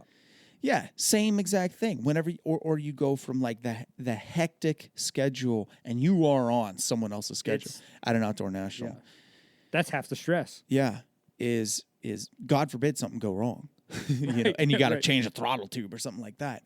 Yeah, Your kill switch doesn't work and your bike won't start. dude. Speaking of that, how about fucking Jeremy Williamson qualify? You don't know who Jeremy Williamson I know, is? yeah, but I don't know what happened. Go on. His kill switch Oh yeah. on the track. Landed on the backside, first place, pulled the whole shot, 450 LCQ, mechanics section, does a step down, comes into that corner, bike shuts off. No way. Yeah. We're at Red Button or Yeah. something? Power washed his bike right before the LCQ. Yep. That was me at High Point. I was on the starting gate. I rode it to the gate, pushed it up, got in line. Bike wouldn't start. Yep. It's because he fell or something at some other point and cracked it. Yep. And then he washed it because he was fucking, I'm sure, covered in mud from practice. And dude, he went out and he qualified 39th in time qualifying. Wow. Dude, okay. I know Jeremy's fast. I didn't know he could go that fast. I had no idea he could go that fast. And the reason I say that, because he never fucking races. Right. Unless it's in southern Missouri somewhere. Or whatever, Yeah, Arkansas. where he's the only guy. So, yeah, I was like, what How many the guys hell? did they take out of times? 36 every weekend. And then 4. 6 out of the... 4 out of LCQ. Why did I think they lined up 42 now? They used to. Okay. And well, Supercross takes 22 now. 20, that's what I'm thinking of, is They 22. take an Yeah. extra 2. Yeah, it used to be a 42-man gate. That's what I thought. Okay. Yeah. Okay. Many, many years ago. Okay. Spring Valley, 24-man gate. I was going to ask you, how many A compared to B riders were there at that race? There were more A riders than B riders. Dude, Was there? I'll tell you this mega camp, the roster for mega camp, I am blown away by the guys that need to be there, that like need to sign up and do this, are not signing up and doing it. As far as your fast C guy or your B guys or whatever. Like, we have a bunch of schoolboy dudes and a bunch of 85s, 65s, 50s, you know what I mean? But like, your whoever wins at Merwin tomorrow in the B class is not coming to mega camp, and I don't understand why. I can explain that very simply. Why? Skilled B riders don't want to come to a family atmosphere motocross camp. Fair enough. Yeah. They want training. If they're going to spend the money, what does it cost? A couple $100? Yeah. If they're going to spend a couple $100, they're going to go to Robbie Smith's for training. You don't think so? That's not what is there, though. What you're getting at what we're putting on. Well, you were there. Yeah, I know. No. I'm not saying that we don't offer.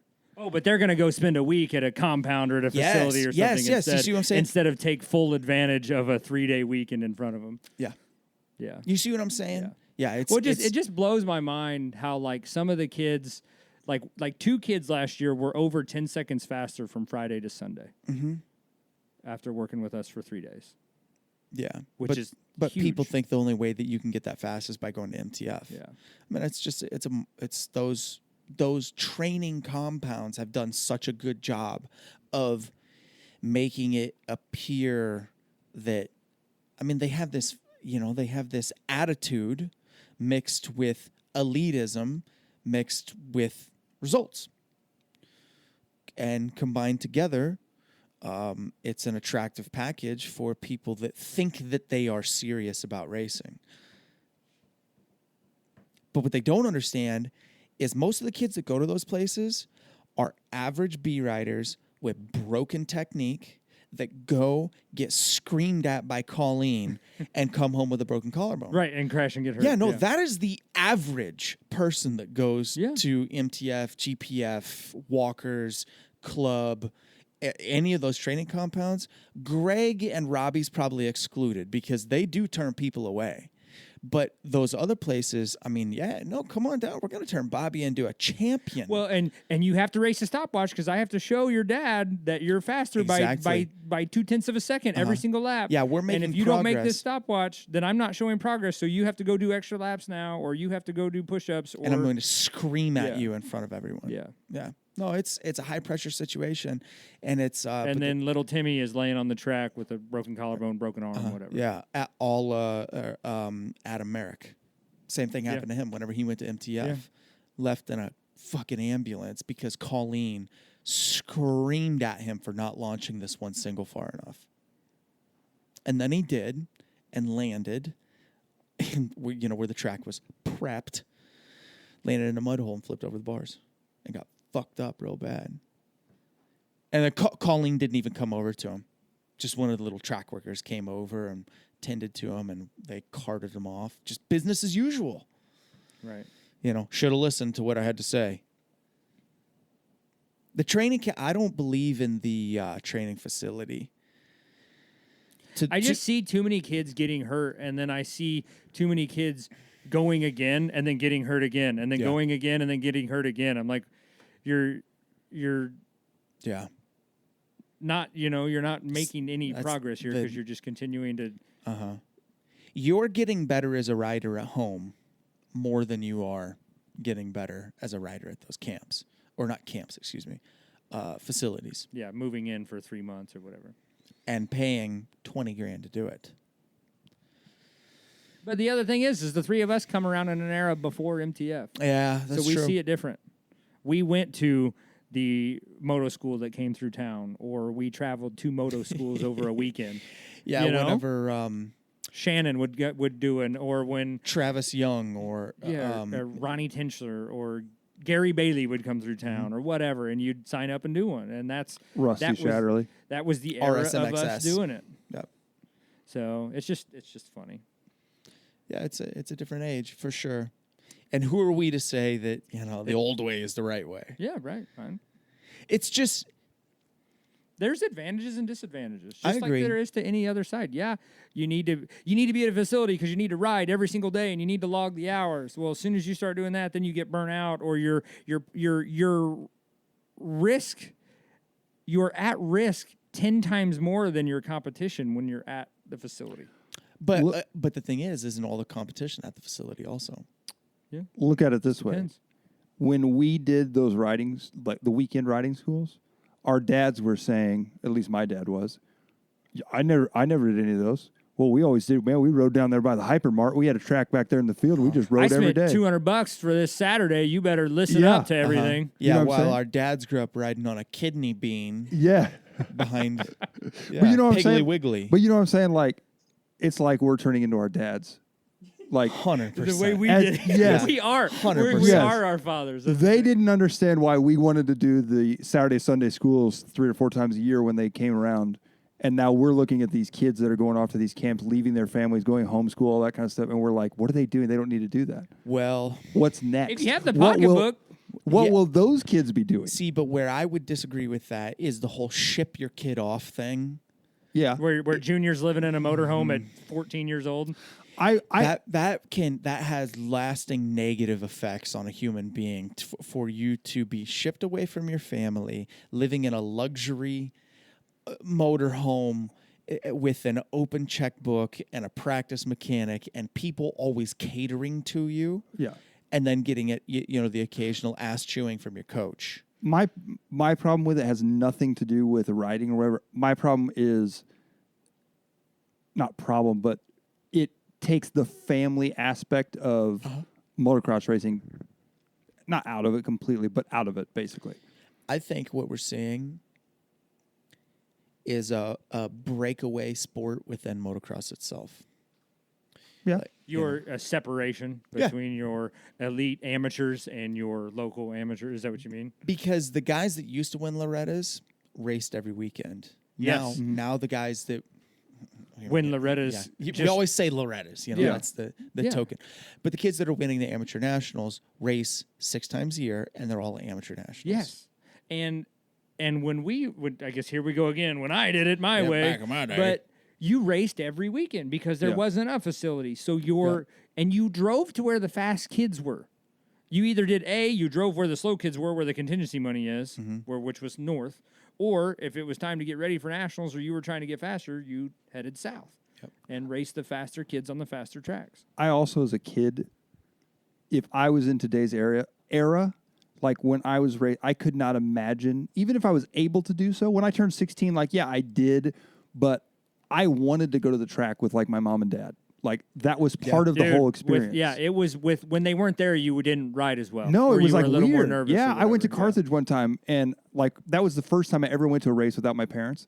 And I went with Derek, and we were both down there. We were both like, "This is super weird." Like, And, what do we like, do? Yeah, it was just like we're unloading the bikes, and it's like, I don't. It just was. Someone tell weird. me what I'm supposed to do. Yeah, like I couldn't imagine being at a camp and not having like your parents. I mean, those kids are used to it, I guess. Mm-hmm. But I couldn't do that. I'd be like, what?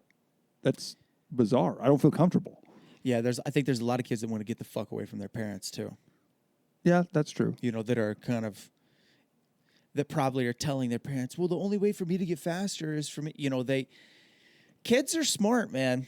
They know how to manipulate their parents, and if There's where it comes down to. We're just dumb. We were dumb kids. We weren't. That opportunity wasn't there. There wasn't a thing. There was no MTA. That Yeah. wasn't a platform. the closest thing to it was staying with Shannon and going riding at Fight Club, going and riding at Grain Valley, going to Merwin. I mean, on Monday, Tuesday, Wednesday, Chris's Thursday. house, Cody's house. Yeah, no, I mean it was Closest thing to it for me Arnold's. was getting on AIM and messaging you guys and being like, where are we going riding this weekend? On Most 8 On message Most 8, yeah. board. On the message board.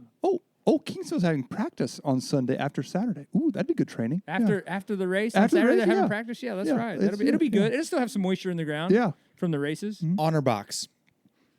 That was in the honor box days. Yeah, that was Tuesday that? night. It was Tuesday night was the honor box night, or was it Honor- every day? Every day. Okay, well Tuesday was the day no, we went. Kingsville was It was all the time. 24/7 honor box.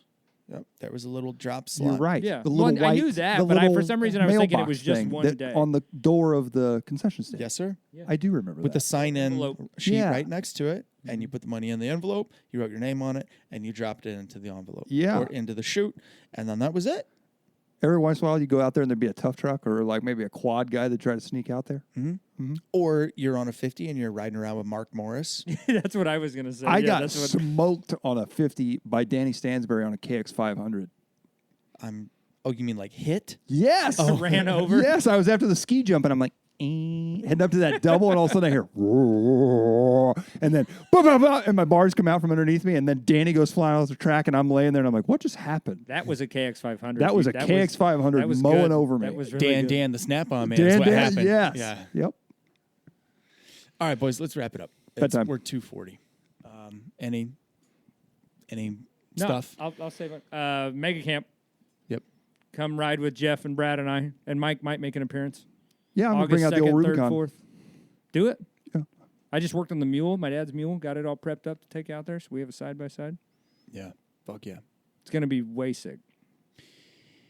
Oh, I have T-shirts and stickers that Muff Mufflers has hosted for me. So go to muff.bigcartel.com and order a T-shirt. Jeff Crutcher, Still Smoking, Return to the Tiddler shirt. Bop, bop, bop. Yep. And Mike is doing graphics now for dirt bikes. We've talked about it a little bit, but we haven't really put that into the world. I am. But Boom RC. send him an email. BoomRC.net.